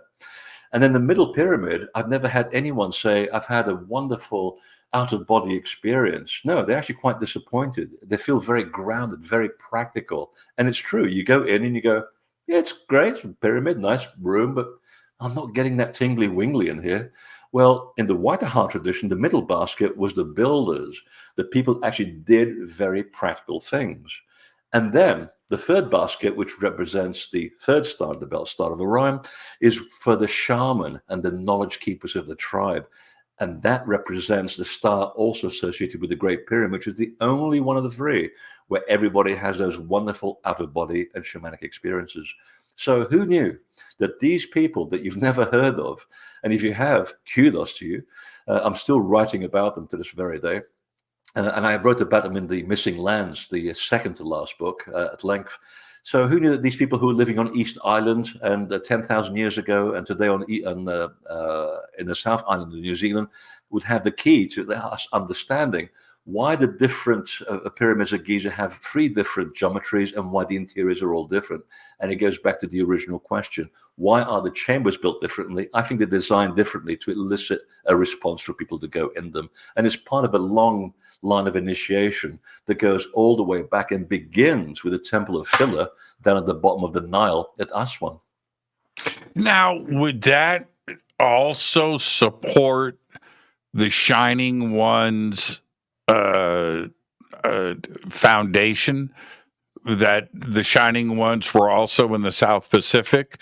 Absolutely. They were also in Asia. They were in the Armenian Highlands and certainly throughout Central and South America. Absolutely, because the way that the Waitaha described the Urukeu is as being very, very tall, about 8.5 feet tall, right. Just like the skeletons we find in Egypt and throughout Britain and France in the giants' graves, by the way.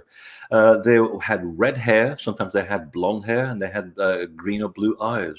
And they all came in groups of 7 with one charismatic leader, just like the followers of Horus when they show up, with 7 craftspeople with one charismatic leader, just like Viracocha with 7 high Wapanti, 7 shining ones. So we're talking about the same college of people. I don't think they were exactly the same people. I think they belonged to the same lineage, and they went around groups around the world doing exactly the same thing, behaving the same way, practicing the same mythology, methodology, temple construction techniques, seafaring techniques, observation of the stars. You could go on and so forth. There are so many layers that connect all of these gods together.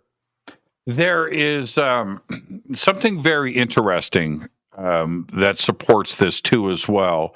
Oh, good. That Jason Quitt and I, quite accidentally through a conversation one day, stumbled upon. And we were talking about gates and the shapes of gates and the geometry behind it and how it was supported. And and I'm looking at his work, and then it suddenly clicked to me. I went, wait a minute.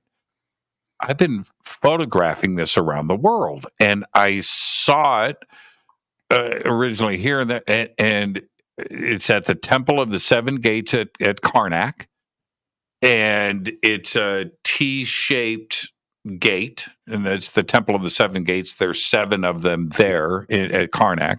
You've seen it. Then on the back of all of the H blocks in Pumapunku is the same T-shaped key door. On the back of each H block, it's there. It's over at Tiwanaku. I was walking around the back half of Tiwanaku, and they have those loose stones, all over the place. Yeah. And I walk up, and I see this stone that's got these holes drilled into the top of it. I went, wow, that's pretty. And I was by myself, and I walked around the back. On the back is the T, and then it's at Amarumuru. Right, the portal, and now you start to see this. Now, the Mayans, it's like it's everywhere. Yeah, and I don't think that is coincidence is such an overused word, but in this case, this can't be that. But yet, it was important enough to depict into stone with different cultures all around the world right about the same time. What's going on? What do you think's going on? And the pillars of Portasar stroke Gobekli Tepe, Palenque has the same T room, and also the Great Kiva at Shaku Canyon also has the T entrance. The answer actually is in Japan in about 8,500 BC, where they have the story of the gods Amaterasu and the other guy whose name I forget. I'm sorry about that. I'm sure I'll be castigated by this. They arrive from a sinking land in the middle of the Atlantic, middle of the Pacific, and Japan, because the sea level is rising and some lands are falling. Part of Japan is actually rising out of the water. That's their tradition. And these gods arrived with 7 sages, fully formed in vocabulary, in mythology and methodology, and they start preaching about these traditions, about the 17 ways of the gods. You and I know it better as Tai or Tao, as it became known, and it literally means the breath of God, or the breath of a creative force. So whenever you see the T shape, it's a sort of a shorthand for saying this came from the very mouth of a creative deity. Now it could be the God itself, or it's just a fact that the gods of the flood also understood the laws of nature, and they were able to harness that same connection of how nature is created by giving you the symbol in front of you. So whenever you see that T shape, it literally is information, or information that comes from the very source of creation itself. It's a shorthand, it's a symbol, but it survived for many years as the 17 ways of the gods. And if you master those 17 teachings, which, by the way, one of them is the way of Ise, which means the way of Isis, and that's in Japan. Now, what's she moonlighting in Japan, I wonder? If you master the 17 teachings, you become as a god. And there are codes of conduct, forms of good behavior, how to improve yourself in life, how to observe nature and become more mindful. That's what it comes down to. And today it's still practiced as the Tao in China. That's eventually, and when it's translated into English, it's called the Way, or the Way of the Gods. So that phrase works its way across 8,000 years, across India, all the way across Persia, all the way to the Near East, to a group of people who were wearing white robes called the Essenes, who were followers of the Way. So again, another tradition that's linked to the teachings of these gods of the flood. And what links the Japanese gods to Egypt is the fact that they also are described exactly in the same manner as the followers of Horus. So again, we're back to the same academy of people borrowing from the same book, surviving this global catastrophe and reaching out to human survivors and saying, hey, you can become like us. It's not that we're better than you, it's just that we have more experience, and here's a way you can become like a god. The documentary series, everybody, it's 3 parts. And you need to go and watch it. I had said to Freddie earlier before the show, and I'm going to say it now publicly. I watch a lot of stuff. It's all I do is research. I do all the interviews. I travel the world, and it takes a lot for me to pump the brakes and go, okay, hold on a minute. This is really, really good. Well, thank you. This documentary series is it's about as complete as it can get, as far as visually it's there, the information is there, the reveals are there, and the ideas and the theories are there and presented for you to think about, and it keeps coming at you and coming at you. It's so well done. Well, now, and so that being said, there's another part to this, and this is why I want everybody to go and watch it. Yeah, Freddie's focus is on Egypt, but then connecting the dots globally, and Angkor Wat, and so forth. Anyway, there's one thing that wasn't in the documentary that I'm going to ask you about now. I know you know about it. You can't put everything in there. But I'm at Tiwanaku. Everybody knows about my affection and love for Göbekli Tepe. That's been out there for a long time. So anyway, at Tiwanaku, I hadn't noticed. And I yeah, I haven't noticed. Well, you know, it's time you knew then, Freddie. So I'm walking around and I'm shooting video and I'm doing my thing, and I come around the corner and I see this statue pillar, and I stop and I look right at it, and I went, Göbekli Tepe. And I walk out and I shoot, and there it is.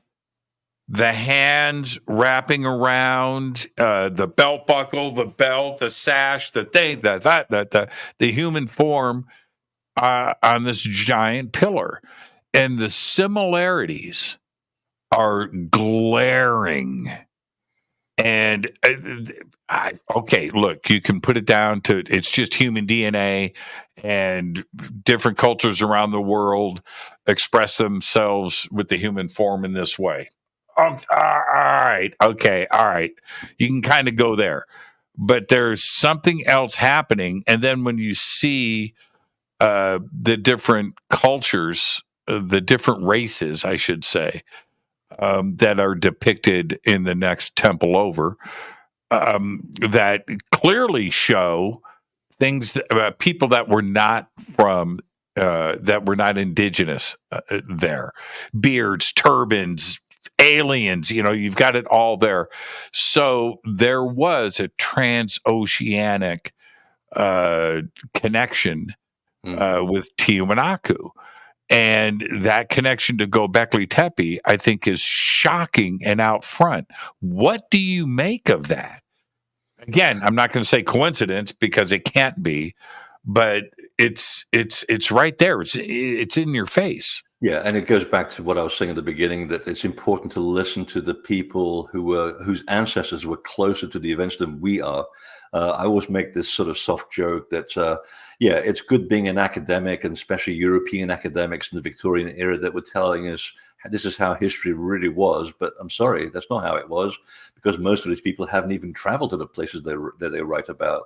You've got to hear it from the mouths of the people whose ancestors were there. I mean, that's what I do. I just sit down, shut up, and listen. And I'm staggered by the coincidences and the overlaps of people in the middle of a Polynesian island saying the same thing that they're saying in Yucatan, saying the same thing that they are up in Armenia. How is that possible? And the one thing that connects them all is all of these. There was a civilization here that was parallel to us. They were already fading by the time that we were sort of rising. Because that's how it happens here on Earth. And of course, climate change and all of that plays into it. But the things that connected them all together is that they lived by themselves. In every single culture, these gods, and by the way, a god is not the Christian version of a god. A god was basically anyone who has control of the laws of nature. So it's a god to them was a spirit form that's bound in anything. A glass has a god, water has a god, rock has a god. So if you want to understand how water works in all its myriads of forms, you learn about water from freezing to boiling point and everything in between, and you've mastered water, you become as a god of water. That's what it meant. So once you've got that straightened out, we're on a very different keel. And they said these people understood everything there is to know because they've been around for so long. They were different to us, but they looked very much like us. They lived on islands or places that behaved like islands, because even Tiwanaku was an island surrounded by Lake Titicaca back in the day. So, and even up in Armenia, the place that I believe I found the origin of where the Anunnaki lived, there also was an island on the Metsamor River. It's now just an oxbow because it's filled in. But they didn't want to hang out with humans. They want to keep themselves to themselves because they figure that humans have to develop by themselves. But once in a while, they give us the accoutrements of civilization. They give us an inkling of what to do. They give us an idea, and we have to go and play with it and develop on our own accord. And that shows a wonderful grace and a wonderful intelligence, because that's what you want to do. You don't want to influence the outcome of any culture. You've got to let them follow their own path. Sometimes you help out because that's what you do to people that you care about.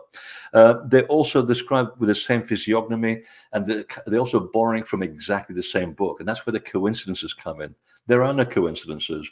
They were borrowing from exactly the same manual, to the point where you have Egyptian language in the Maya world. I mean, the word Maya itself means water. Well, if you go to Egypt, as you know, and you go to a shop and say Maya, Barid, which means cold water. So how does that end up in there? Well, the Maya will take you to Uxmal, and they say, look at what's carved here on the next to the Pyramid of the Magician. There's a headdress. It's not a Maya headdress. It's an Egyptian shaman headdress from a visiting Egyptian that came to Uxmal.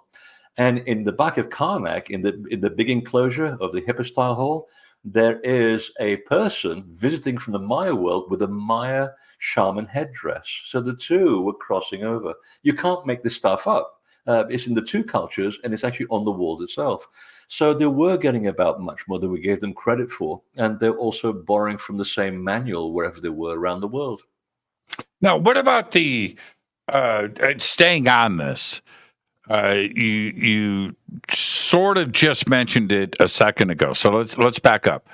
What about the etymology of Horus? Was Horus in contact globally? Was it a global situation? And were there other cultures that used Horus or version of it? Horus or Hor, because all the words we have today have been they've been transliterated by the Greeks. So Osiris is Asar, and so forth. We have to go back to the original names. I can do this, everybody. I can do this with any word in the English language with Freddy. He will tell me. He will tell me exactly what's going. Yeah, he'll tell me. But yeah, the locals. right. It's like the names of the temples, like Dendera. There's no such thing as Dendera. It's Enetaneter. That's the original name of Dendera. It means the mansion of the god. So again, the origin of words is very, very important. But Horus as an entity is written in the building text. It said that when the gods were traveling to Egypt in about 10,500 BC, they were trying to establish themselves along the Nile. And the leader of the pack was Hor and Jehuti, or who the Greeks called Thoth in the end. And they lived on an island. They were real people, but there were titles as well, which makes it really confusing. It's just not like a name like Bob or Jeff or Fred. They were titles. So there were many Hor, there were many Jehuti, there were many Asar, many Isis, and so forth. And the influence of Hor as an individual and what he represented, which is the rebirth of the individual, or the spiritual rebirth of individual, because he, his father Osiris is chopped up into little pieces. He goes into the underworld for 3 days and nights, comes back resurrected as a palm tree, and Horus is his physical emanation. So basically, it's a story of the individual who's become better than the sum of his parts. He's now declared risen because he now is aware of the big picture. So his influence is all the way up to the Armenian Highlands. I think that there was a temple to Hor in Jordan. In fact, Petra, if you look at the hill from where the famous monastery is carved out of the rock in Petra, that is the hill of Hor to this very, very day. And the last time you hear about Hor is somewhere in Syria. So this guy had a huge influence because of what he represented. So he's represented in other parts of the world under different names. Again, showing that these the hunter-gatherers, for lack of a better word, we've got to come up with a better word than hunter-gatherers. Terrible word. Human beings at the time were in contact with these groups of people around the world who call themselves by different names, but the attributes and the techniques were absolutely identical. Well, when you go to, we hear the same thing, and you're right. Just talk to the locals, because when the Spanish, arrived in South America and start to do their thing, they're asking questions. And where did this come from? Who built this? Well, we didn't. Somebody else did. Exactly. And you see the evidence of that. It is, it's in plain sight. You see it everywhere you go. And I can't make sense of it. But what I do see, you can see the Inca, you can see the Spanish, right? But you see the megalithic, the old stuff that nobody knows where it came from. And it's earthquake proof. And it's the biggest, and it's the best. Game with people in my groups, I said, okay, let's think about this logically. If we went from people dragging women into the caves and bashing mammoths with clubs, and just to keep ourselves fit, and rubbing two sticks together to make fire, we should start from a rudimentary point and end up at a high point of civilization. In Peru, you've got the complete opposite. You've got the best stuff at the bottom of the buildings and the crap at the top. So you go down to downtown Cusco, you look at the megalithic structure of some of the remaining temples that the Spanish did not destroy, which is not many of them. And then you got other stuff that came after it. It's good, equally as good, but smaller stones. And you think, something happened between these two periods, like someone came back to refinish something that had been destroyed in a big catastrophe. Well, that's what the local, the Aymara was saying. Yeah, they were already here. They came back and they had to rebuild what was already here after the flood. Then a big period goes by where now you have this smaller stuff, which is not good. You can see the marks everywhere. There's a bit of grout here and there. The tool marks are everywhere. Well, that's what the Inca did, because the Inca were not particularly good at stone masonry. Most of them were farmers, by the way. And in 180 years that they had an empire, they built all of these temples, 100,000 kilometers of roads, some of them on hilltops that are like near vertical, in 180 years, while fighting a civil war and dealing with the Spanish as well. That's incredible work for a group of people. And then their work it's okay, but you can tell that it's done by amateurs who are trying their best to imitate what was there before. And then comes the Spanish stuff on top, where we're supposed to have the highest point of civilization. And along comes an earthquake in Peru, and all the top two tiers fall down, and the stuff at the bottom is in perfect condition. Again, it shows that we've actually gone backwards. We're picking up from stuff that was there before by people who, like they said, they had control over the laws of nature. They knew how to build stuff properly. They did it once, and you didn't have to do it ever again. It's a bit like the Roman roads throughout Europe and Britain. The Romans said, we didn't build them. The reason why we were able to conquer Europe so quickly is because of the straight roads that connected the ancient cult centers. We just fixed the potholes. So archaeologists will say, oh, no, we have proof. Okay, the Romans did invade Ireland, and they didn't invade Persia, but they've got all those two countries that are crisscrossed by absolutely ruler straight roads for hundreds of miles. So obviously the Romans didn't build them. And it's the same thing in South America as well. When you go to one of my favorite videos that I shot, it was just so glaring because it just hit me upside the head. So we go to the Sun Gate, and the Sun Gate in Peru, not in Bolivia, everybody, not Tiwanaku. This is in Peru.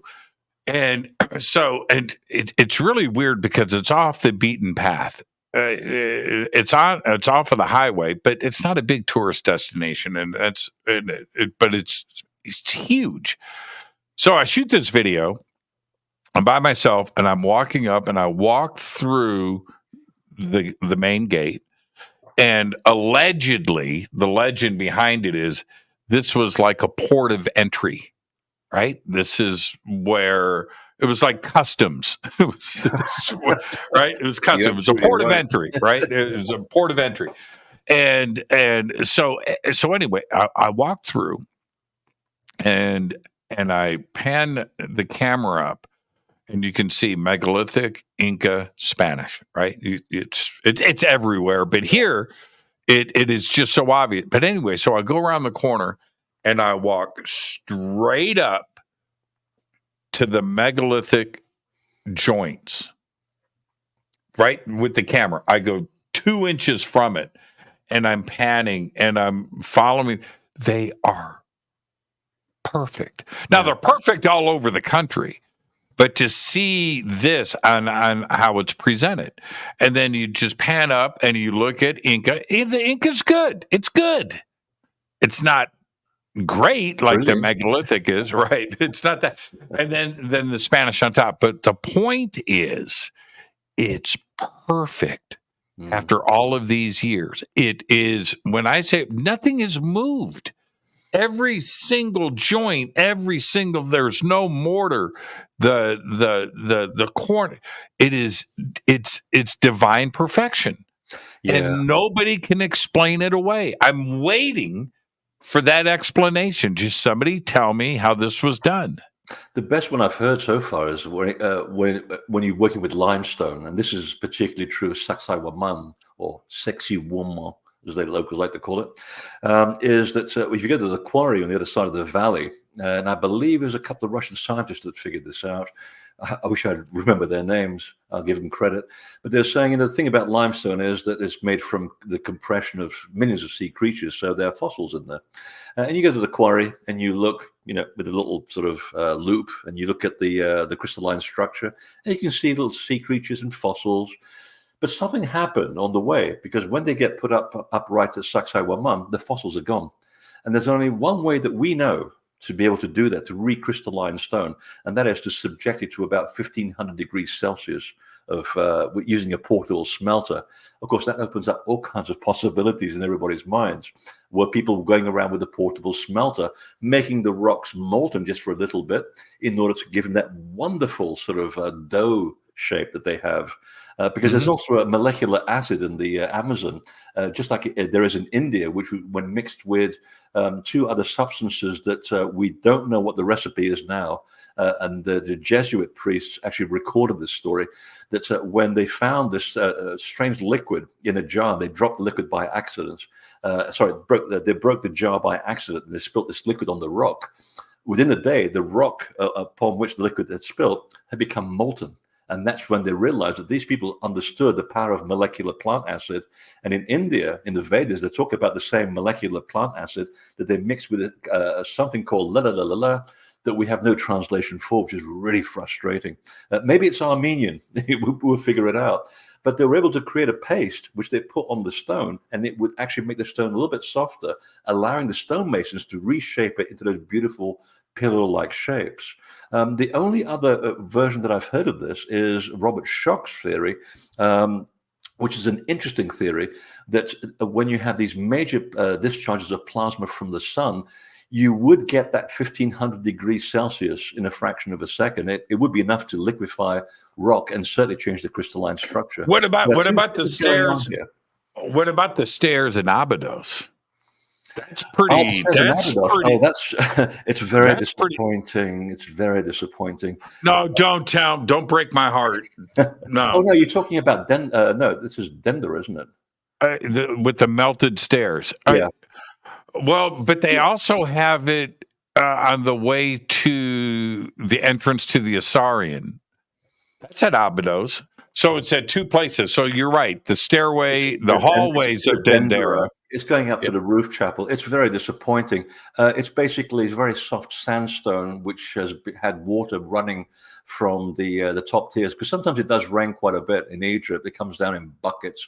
It comes down like once every 10 years, and it runs down the stairs. And because it's such a soft sandstone and thousands of people walking it, slowly you'll get that sort of river-like look. So it's not that unusual. You're fired. You're fired. You're fired. Clean out your desk. Get invited to the big conferences. I'm such a party pooper. That's it. Security's gonna watch you pack up your things and walk you out to your car. Water-based stone is much easier to explain away. That it becomes very hard to explain when you're using basalt and red granite. Now there you've got a problem because you can't do that with plasma or with any other technology that we know. That's what's the impressive one. And for that, I don't have an answer. Yeah, well, see, so back to Sacsayhuaman, the dough, I made a comment, it was improvised at the time, but I'm kind of standing by it now. I equate it to a tray of biscuits. You put the biscuits in the pan, you put it in the oven, and then when you take it out, they're all bubbling, but they're all touching, right? Yeah. But if we apply that, because if you stand sideways and you look at it looks like a tray of biscuits. But here's the thing: it would have to have been done on a grand industrial scale that we don't understand, because that is a huge site and those are huge stones.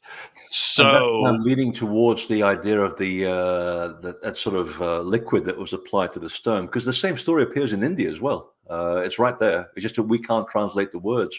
And it does say that they created this kind of mixture that they would slap on the stone. And within an hour or so, the stone begins to interact with the alkali and the acid in the plant and the other two missing ingredients that makes the stone just a bit more pliable, that allows you to go chock, chock, chock, chock, chock, and then shape it and reharden it. Because the whole thing has to be done on site, not at the quarry. The stones arrived. I mean, there's it would have to be. Yeah. At the what do you call it? I had two thoughts coming in right there. That weird place at Saqqara, the underground temple. The Serapeum. Thank you, the Serapeum.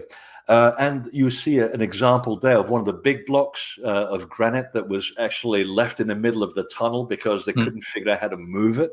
And that was brought in by a historical pharaoh. He was trying to imitate the big boxes, but he only managed a small box. And even then, they didn't know how to roll the damn thing down the corridor. But it's all misshapen. It hasn't been yet shaped into form like the big boxes at the very end. You know, the big 80-ton blocks of diorite, which is the hardest rock on Earth. And if you look very carefully at those blocks, it looks like some of it's actually melted.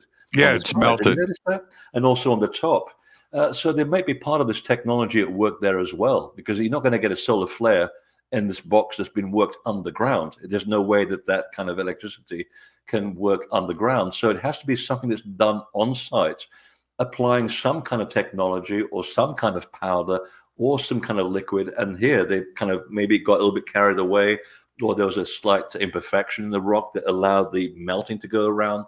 Yeah, because the last box on the right, it's very obvious right at the very bottom that it's right on the corner. The whole thing literally is just melted like this, and the rest of the box is absolutely perfect, just like Christopher Dunn. It's mirror finished, except for the end. Yeah, they wouldn't have left that unless there was a practical reason, which there doesn't seem to be one, and two. The lines for the writing are still straight. That's the trippy part. It's like it melted after it was inscribed. It was inscribed afterwards. You see, because I think it was done before. How would you scribe parallel lines? That's art. That's artistry that you and I don't understand. And I think it was already inscribed and then melted and pushed in. Well, that's the only way. Next time you go there, have a close look, because I did as well. I missed it the first couple of times. I was so enamored with the box itself, and you can't not be. I mean, the precision in diorite of all things. Why not make it hard for yourself? Why not use limestone? Make it easy for yourself. No, if you look at the actual inscriptions, you can read the inscription, and it's attributed to a historical pharaoh. I think he was in around 2,500 years ago. It's an actual historical phrase. You can actually read it. I forget the name of the pharaoh, but he's a real person.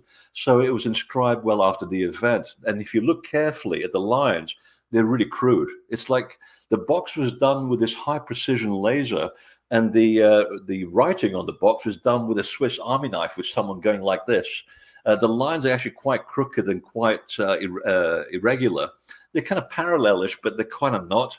And even the hieroglyphs are supposed to be absolutely pristine. My grandmother would have done better with the pickaxe, But that's because it was melted after the hieroglyphics were carved. That's my take. Now, see, this is why two friends can have a conversation and present two different ideas. Absolutely. Yeah. I do think that they were. They're definitely recarved after the event. Otherwise, you would have had. Well, you can see it both ways, because if the lines are actually a little bit like this, so it could be that they were carving things in perfectly because they didn't have the technology 2,500 years ago that they did have 10,000 years ago when the boxes were put in there. And I have a whole theory as to what those boxes are all about in the documentary. And I think it's a pretty good theory too. But then if it melted afterwards, you can also say that it's bulging, like the lines are bulging slightly from each other because something happened to the box, and it's moved, and the inscription, which is brand new comparative to the box, has moved outwards because of that bulge. So I think both parts of the argument could hold true. Yeah, I agree with you. They could have been touched up. It's because no matter what, in India in historical times, that paste that they had, they were still applying in India in historical times at Angkor Wat. Would that paste work on diorite? That's the big question. I mean, if these people had complete control of the laws of nature, like it was said, they would have understood that there's some kind of structure between some plant acid and then the two secret ingredients that together would have acted on any kind of stone. Because you see it all over, some granite as well in Egypt. Like at, let's see, I'm trying to think of another example. there's parts of the Osirian which are now coming out of the water because the water's being pumped out. Some of the lower stones look like they have exactly the same effect, especially where those knobs are involved, which, by the way, nobody knows, or at least I've not heard of a single theory, including my own theory, of what those damn knobs are for. And they're everywhere. They're even on Easter Island, for heaven's sake. Yeah, they're on every continent. We're going to find them. Yeah, we're going to find them in Antarctica next, right? But here's the other part of this: is that the obvious is the obvious. The facts are sitting in front of us, but then let's go behind the facts and ask why. Because if you are an artisan carving an 80-ton perfect box with a 20-ton 3-foot thick lid on the top of it, it's so big, everybody, just so you understand, you can walk underneath it. You look up at the lid, at the bottom of the lid. That's how big it's beyond imagination how big this is. Okay. It's so overkill. Perfect. Yeah. Perfect. Totally. Perfect corners, smooth. You can see yourself. It's mirror. And then you have these crazy imperfections. Why would you right angle perfect and then suddenly have this in the middle of it? Why would you do that? And little dips on the tops as well of the lid as well. I've photographed every single side of every box there. Looking at that. And the only guy that was actually buried in there was Kamweset, who was one of the sons of Ramesses the second. And they still argue about that. So and the name's carved on the box. It's actually a very rudimentary box. And for a burial, that is not fit for the son of a pharaoh. And he was a restorer of that building and many of the temples that we love today. I think it was his way of saying, I'd rather be humbly put in this building for something that I really love doing, as opposed to my father, who wanted to have 103 children and 5,000 wives and conquer the entire world. He went completely against the grain of what his dad was. And I think he felt that it was his way of showing humility, because there's no bulls ever buried in there. That's the official story, that these things were built for bulls. Well, I've read all the transcripts. I've read Mariette's reports. I've brushed through everything. There was no sign of any bull in there that Mariette ever found, and he was running out of money. But he found the statues of the bulls lining up to through the doorway outside. That is very much as true. And in the little niches that were carved during the Greco-Roman era, there were little statues of Serapis, the bull. But that's a completely different cult. And I didn't find in the old days that there was a black market for bull's bones. Otherwise, so the you would new have taken director, the bones out and left the boxes, which are worth much more money. It doesn't make any sense. So the new director of antiquities, right? Zahi's replacement.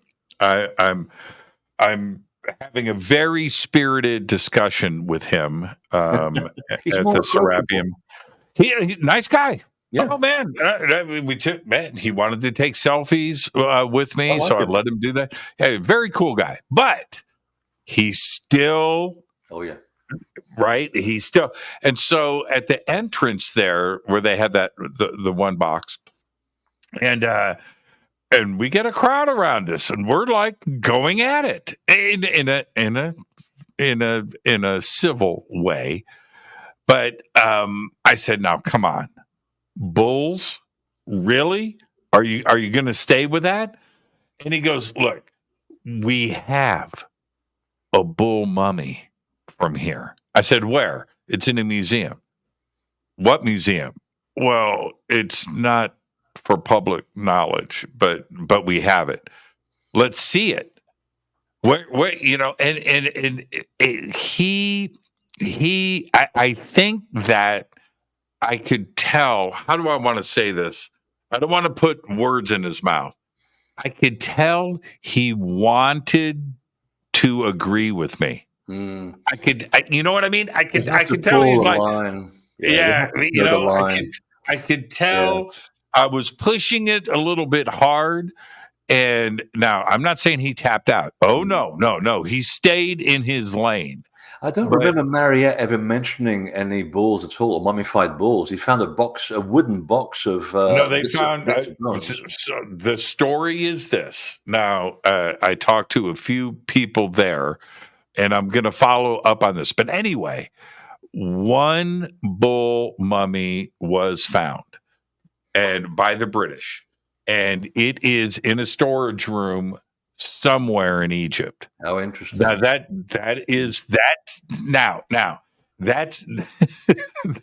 that's their story, and they're sticking with it. That they had one of the original sarcophagus boxes that was open had this bull mummy in it. Therefore, they were all for bulls. That's funny that Mariette, the guy that did the original cleanup of the entire thing, never mentioned any mummified remains of anything. In fact, when he was running out of money, he figured, let's get some evidence. And then suddenly, next day, he found one bull bone from a calf inside one of the boxes. All of a sudden, well, look, it must have been thing. That's the only evidence of an actual bull that was in there. Yeah, but didn't he mention white powder in the boxes? No, that I don't know. Okay. It wasn't me though. But there is a newer section that was built during the end of the Pharaonic era towards the Greco-Roman era that continues to the left of the Serapeum. They're much more sort of rudimentary places, and they had some wooden boxes in there. And have you been in there? I suspect that that's where, if this is true, that there's a mummified bull, that's probably where it came from. Because in the Greco-Roman era, that's when the bull was worshipped. So that would have made more sense. So I went into that, the secret room, right? So I get in there. You have to see the video. They gave me the keys, right? I got to unlock the door and go in and turn on the lights. Next time, putty and make an impression and go back home and make a copy of the key. It's a great video. I jingle the keys. So anyway, I go into the secret room, and I know you've been in there, and there's a giant new box there, and that's pretty cool and stuff. But I noticed that there's some archaeology going on the other side of the hallway. So while everybody's looking at the box, I go over. I can't see, but maybe you've seen this. There's a hole in the wall. It's about 8 feet up, and it's about this big, and you can tell that they've just chipped away and opened up into this room. So I went with my camera, and I got up as high as I could, and I took a bunch of pictures of that room, and I have them. Ooh. Yeah, it's pretty trippy. And you can tell. I'll send you the images if you haven't photographed. You're 6'5". You can. Oh, it's easy for me. Yeah, you can look in that. But anyway, I'm going to say it's in situ. Whatever was going down, 3,000-4,000 years ago. This room was sealed up, and what you're looking at in there through that hole is, 4,000 years of age, because the dust up into the corners and the stuff, and there's objects in there, a couple of boxes and some things. Very hard to explain, but I'll send you the images. But I got to check that out. So the archaeology is going on there. If you find it looks, how do I say this? When you're going down the hallways there, you see the carving, right? Okay. And you see the original drawings from the British when they made the discovery. It looks just like it does today, right? So it was clearly the way. But at the end of this hallway is this hole in the wall, and there is a room. So how much more of that is there? there. There's a few more, and even in the main section, if you look very carefully behind some of the boxes, there's also a couple of rooms that have been sealed up, mostly because the limestone ceiling keeps falling down. That's why they put those enormous metal girders around the boxes, which are not going to do anything anyway. They're not holding up the ceiling. So you need a roof, a metal roof, to stop the ceiling falling down. It's very porous limestone, unfortunately. But my theory really hangs on the fact that nothing was ever buried there. I think the place looks like a storage room. That's what it looks like to me. It's not a place where, if anybody got buried there, it would. If you go to the Valley of the Kings and you see how people and animals were buried, it was done with a lot of pomp and circumstance, a lot of murals. There was the life of the entity, the person talking to gods, the entire description of their accomplishments, color everywhere. You go into the Serapeum, it's like, I mean, even ordinary workers were buried with better pomp and circumstance than what was put into the Serapeum. It looks more like a storage room, and it was cut by people who were in a hurry. And they're running against time. That was my first impression when I got in there. The box at the entrance, like something got left there, as though someone came down the ramp and said, "Just leave it where it is. We've got to leave now. Pack up and leave. It's coming." And I always thought, when I was reading the original myths of Egypt, how the dream of the Pharaoh story, where he predicts in a dream that in 200 years' time, the whole of Egypt will be engulfed by a great flood. So they get the astronomers in the room, and they'll say, actually, we did a prediction of the sky. The Earth is going to be hit by meteorites in 200 years from now. So it's a big conclave, and they said, what should we do? We've gathered so much evidence over thousands of years. We can't let this die. He said, okay, let's ask Jehuti, Toph. Jehuti, what do you think? I think I shall design pyramids, and we will use pyramids. And I thought, that is absolutely brilliant thinking, because if you're going to have a big flood around the Earth and the landscape is going to be completely obliterated, including all forms of anything made out of limestone and sandstone, a pyramid is going to survive no matter what you throw at it. Okay, it's going to survive a lot of tidal waves. So when people come back, let's say within 100 years of the flood, you go to the landscape, which has been completely rearranged beyond recognition, and you think, now, where did we hide all of those important documents in those big boxes underground? Because we can't see the entrance now. You go and look at the pyramids at Dashur and also in the Giza Plateau, and you take the bearing. Okay, if you happen to be within 100 years of the Great Flood, let's be generous and think, okay, the pyramids are all aligned to true north. Okay, you can figure out like clockwork what the stars and what the time and what the date is just by looking at the alignment of the pyramids to the night sky.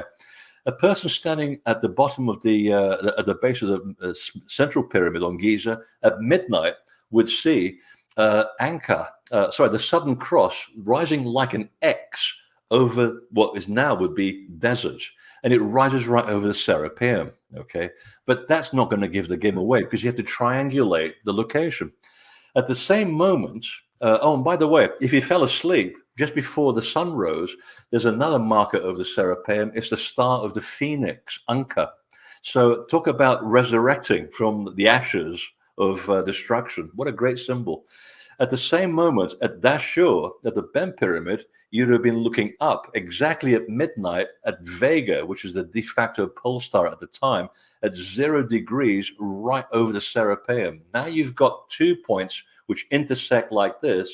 All you have to do is wait for something like the winter solstice sunrise in 9600 BC, find out on the landscape where it is, and you've got your triangulation. And that's exactly where the original entrance of the Serapeum is aligned to, the winter solstice of 9600 BC.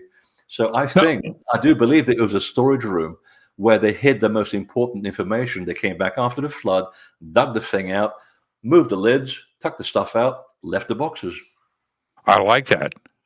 It had to be to slap a 20, 30, 40 ton lid on something.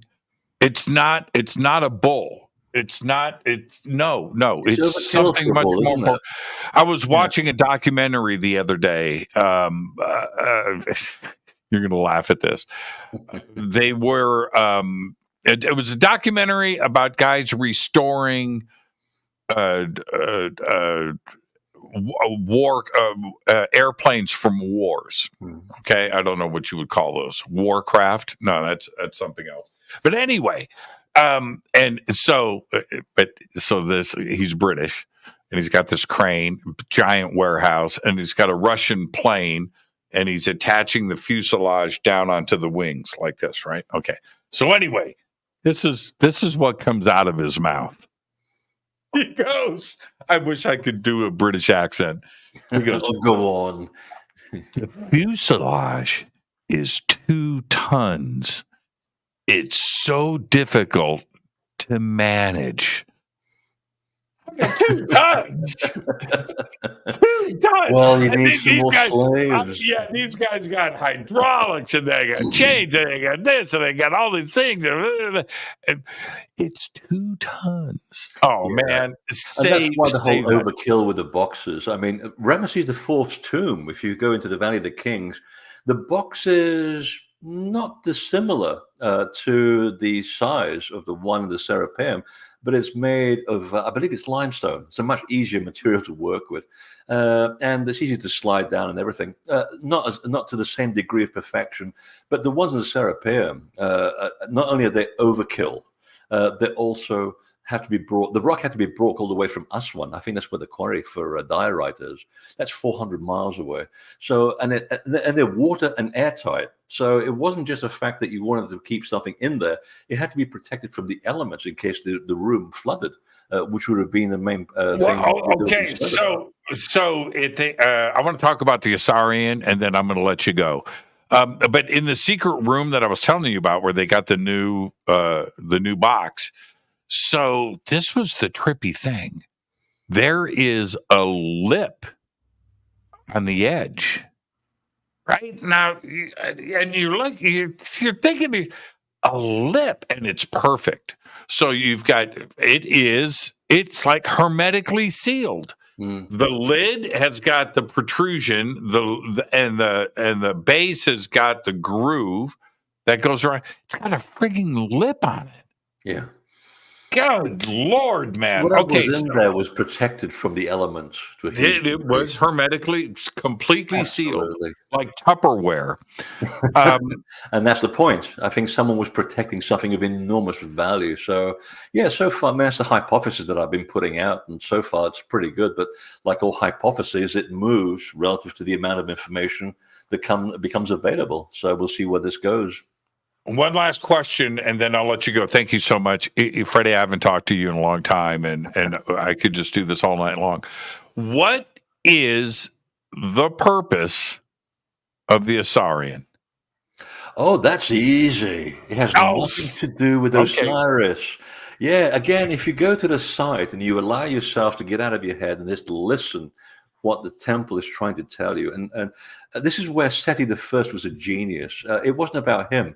It was about what he found, because his temple is aligned to the same axis as the Osirian. And you look at the original images of when you found the Osirian and the damage that was there and the big, heavy architraves that supported the roof all collapsed. You think something was built on top of this room where the weight had basically overtaken a compromised roof, because they have big earthquakes in the Nile Valley. I mean, very bad stuff. That's where a lot of the casing stones fell down from the pyramids, because, you know, when you get a magnitude 9 quake and things move like this, a lot of stuff gets dislodged. So you can see there's a lot of stress fractures in the architraves from the photographs. So whatever was put on top, and I think Seti, who was a very astute member of the mysteries, he failed to align his temple to any star, not even the moon, not even the sun, nothing. You don't do that. And I believe he was trying to put the attention on the Osirian itself, because he left a clue on the very, very last room of his particular temple. And it's a little thing, a little fresco where Isis is like a bird, okay? She's floating over Osiris's body. And I'm thinking, we're looking at this all wrong, because originally it was called the Assyrian, not because of any evidence, because it was a convenient name that was given by one of the original archaeologists that dug it up. But there's no substance to it, and even he said that. But it's there's no connection to Seti the first. Connection. And I'm thinking maybe we're looking at the wrong thing here. Maybe we should be looking at Isis. And I figured, was there a constellation that once represented Isis? And sure enough, after putting the coordinates into Stellarium and watching the time go back, and you're going back 5,600 BC, 7,000 BC, and nothing is appearing in the sky that's lining up. And again, at exactly on the winter solstice in 10,500 BC, if you're looking at where because the Osirian was a freestanding temple, like the Valley Temple at Giza. You think it was a temple? Oh, absolutely. There was a roof. It was like a big rectangle, a big box-shaped temple with at the entrance is now the bottom of Seti's temple. You know, the room that they've now cleared up. Yeah. The sky in the ceiling. It's a beautiful carving. That was the entrance. It was actually a freestanding temple on the Nile plain. It's only underground because you've got thousands of years of silt that's been built up over 10,000 years. John Anthony West pointed this out years ago, and he's absolutely right. It looks just like the Valley Temple. So once you got that out of the way, you're in a freestanding temple on the Nile plain, and you'd have been standing in the middle of the room with a roof, and the only way to look out of the building was through this entrance, which Seti obviously filled in when he built his temple. So at that moment, on the winter solstice in 10,500 BC, for the first time, the Milky Way rises like a perfect vertical ladder in front of that T-shaped doorway. And you think, what an incredible sight. But as the night progresses, you get Deneb, the bright star in Cygnus, rising up like it's actually sliding up like a boat on the Milky Way with Deneb framed right on the entrance. And you know what? Back then, Deneb was not a swan constellation. It was the constellation of the Kite Hawk. And the Kite Hawk is represented as Isis in the temple upstairs in the furthest corner of Seti's temple. He was trying to tell you that this building, he was honoring the building and what took place there. And the key are the 17 rooms that form the walls of the Osirian. Right. It goes back to what I was saying before, the 17 ways of the gods, that the 17 teachings of self-development that we found in Japan. And it happens all around the world. It's also in Kenko in Peru, just above Cusco. There are the 17 niches. And that room was also done for the mysteries of the divine feminine that mates with her bridegroom. And also in Nauf, in Ireland, the biggest mound next to Newgrange, the 17 mounds also taught exactly the same teaching. It doesn't feel spiritual to me. It feels mechanical. Oh, it's very mechanical. Yeah, there's something mechanical going on. I can't figure that part out. But here is another piece to this, and we don't know yet. But there's a dig going on right now, about a mile away, where they found a second Osirian. Oh, there's a third one. I've heard that they've located it. But they're digging the second one up now. I know. Yeah, apparently the stones are even bigger than the Osirian. Bigger. And in fact, I was talking to the archaeologist, a lovely guy, actually. I mean, he was one of these rare examples of an archaeologist. You know, unlike that guy, and I'll restrain my anger for the guy that was doing the debate with Graham Hancock recently. I don't want to give him any more. Don't. Than he deserves. This guy is the epitome of a real scientist. He hangs out with me, and we're agreeing to disagree and sharing information, and then we're saying we really don't know. We're digging up the detritus of history, and we're trying to make sense of it. The more information we can bring to the conversation, so much the better. And he said, would you like to come and see it? Of course, is the Pope Catholic? Of course I want to see it. He did the same thing. He did the same thing with me. And open-minded, exactly. You know, I was like, I feel like suddenly the tides are starting to shift a little bit. Oh, yeah, you get them away from the media, and they'll talk to us, and they'll say, "No, we'd love to share this information with you, but we can't because we'll never get published." And they'll ostracize us, they'll destroy our careers, which they do. They're most unpleasant people I've ever come across. And they just have to toe the line. And you can see the stress on their face. But And they'll look at you like, well, don't record this or anything, and don't say that I said this, but blah, blah, blah, blah. And then they start opening up, and you go, my God, it's true. And my conversation went a bit further, because I said, using the idea that the mud has been building up from the Nile flooding around the Assyrian for 12,000 years, if you're finding that the next Assyrian is closer to the hills, that means, because of the rivers and the water's been subsiding ever since, that must be older than the Assyrian. And he goes, that's pretty feasible. And there's a third one that's actually in the town of Abydos itself, but there's a whole bunch of houses on top of it. So they're going to have to demolish them before they start working on that. But the guy that's working on that, he shut me down immediately, and the conversation went nowhere. So, yeah, there are a few people in there that I do admire. Well, it's because, and you're having the same conversations that I am, and I'm going to be back there in a couple of months again, and I can't wait for this. But this is I don't want to get anybody there in trouble, so I'm not dropping names, and neither is Freddie. But what I'm hearing repeated around the country is that we see what we're working on, and it doesn't match what we're taught. Exactly. And that's and it's just like you can't argue with with the past, with what you're seeing, and that's what is causing the change. It's not people like you or me or Robert Bivall or Graham Hancock or John Anthony West. That's not what's doing it. It's the evidence that they are digging up that isn't matching up. In fact, I just came back from New Zealand for hanging out with the Waitaha and other people. I love it down there. And I was at a sort of a party, a soiree, and I met this lovely couple. And the wife, turns out she was an archaeologist. And we hadn't even got into what I do for a living to a huge degree. And she didn't know very much that I deal with ancient civilizations, but she was sharing with me the fact that she's now a hypnotherapist. And I said, well, that's a big change from archaeology. And she said, yeah, because I got fed up. And she's just volunteered this. I got fed up with the way that my colleagues would cherry pick the information to fit the accepted paradigm. And they would actually throw away evidence that we've been digging up for weeks. That's not archaeology. That's just whitewashing. And I was disgusted by my chosen subject, which I love so much. I gave it up. And I thought, kudos to you. Thanks for telling me that. Freddie, thank you so much. Everybody, his new documentary series, it's 3 parts. It's 3 hours, 1 hour each.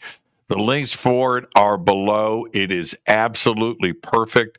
Go and check it out. Freddie, thank you so much. And I can't wait to see you again. I don't know when that's going to be. Oh, when it's going to be a lot of fun. My white Stratocaster with an ebony fretboard. I don't know what you're talking about. That's when we're going to talk.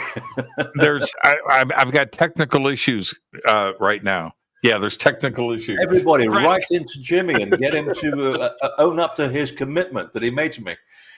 Freddie, you're the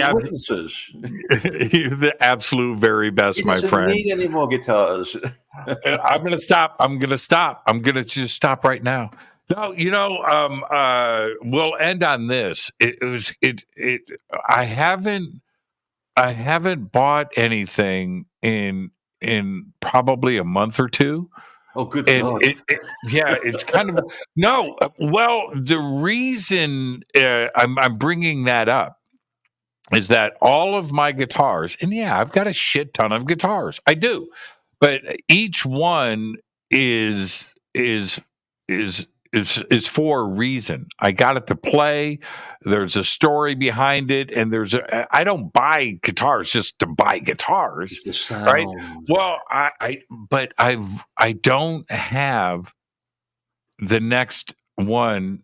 I have everything that I want. You know what I mean? And so it's kind of weird. If I bump into something that I go, oh yeah, that's right. Yeah, okay. Then I will. But no, I'm kind of happy. Fulfilled. Yeah, I'm fulfilled. Yeah. Well, so anyway, less is more. What can I say? So all you have to do, come to California, come and hang out with me, walk through the house and pick something out. All right. Yeah, I'll talk to you out of the room with it. Yeah, you will. It might be a little scratched by the time you get it to your car, but you can leave with it. I thought he was staying for the weekend. He's gone. Hey, one of my guitars is missing. I'll see you, Freddie. Thank you so much, my friend. Keep rolling that rock uphill. All right. Absolutely. Thank you, Freddy. Freddy Silva. And now, listen, again, the links are below. InvisibleTemple.com. 3-part documentary. You've got to go and watch it and get your learn on. Freddy Silva, perfect show tonight. Thank you so much. And before I get out of here, I want to remind everybody, tomorrow night, right here, Pam Osley is with us. We're going to be talking about an extension of tonight. It's the opposite. It's the future of humanity. Tomorrow night with Pam Osley. I am your host, Jimmy Church, and there you go. Fade to Black is produced by Hilton J. Palm, Renee Newman, and Michelle Freed. Thank you, Bill. Thank you, Genocide. Thank you, Dex. Thank you, Kevin. Thank you, Jessica. Webmasters Drew the Geek, music Doug Aldrich, intro Spaceboy, spaceboymusic.com. Fade to Black is produced by KJCR for the Game Changer Network, and this broadcast is owned and copyrighted 2024 by Fade to Black and the Game Changer Network Inc. It cannot be rebroadcast, downloaded, copied, or used anywhere in the known universe without written permission from Fade to Black or the Game Changer Network. All right, until tomorrow night with Pam Osley, I'm your host, Jimmy Church. I want you to be safe. Go Beckley Tepe. Thank you, Freddy Silva, for giving us an extra half hour tonight on the show. That was a serious amount of overtime. Until tomorrow night with Pam Osley, go Beckley Tepe.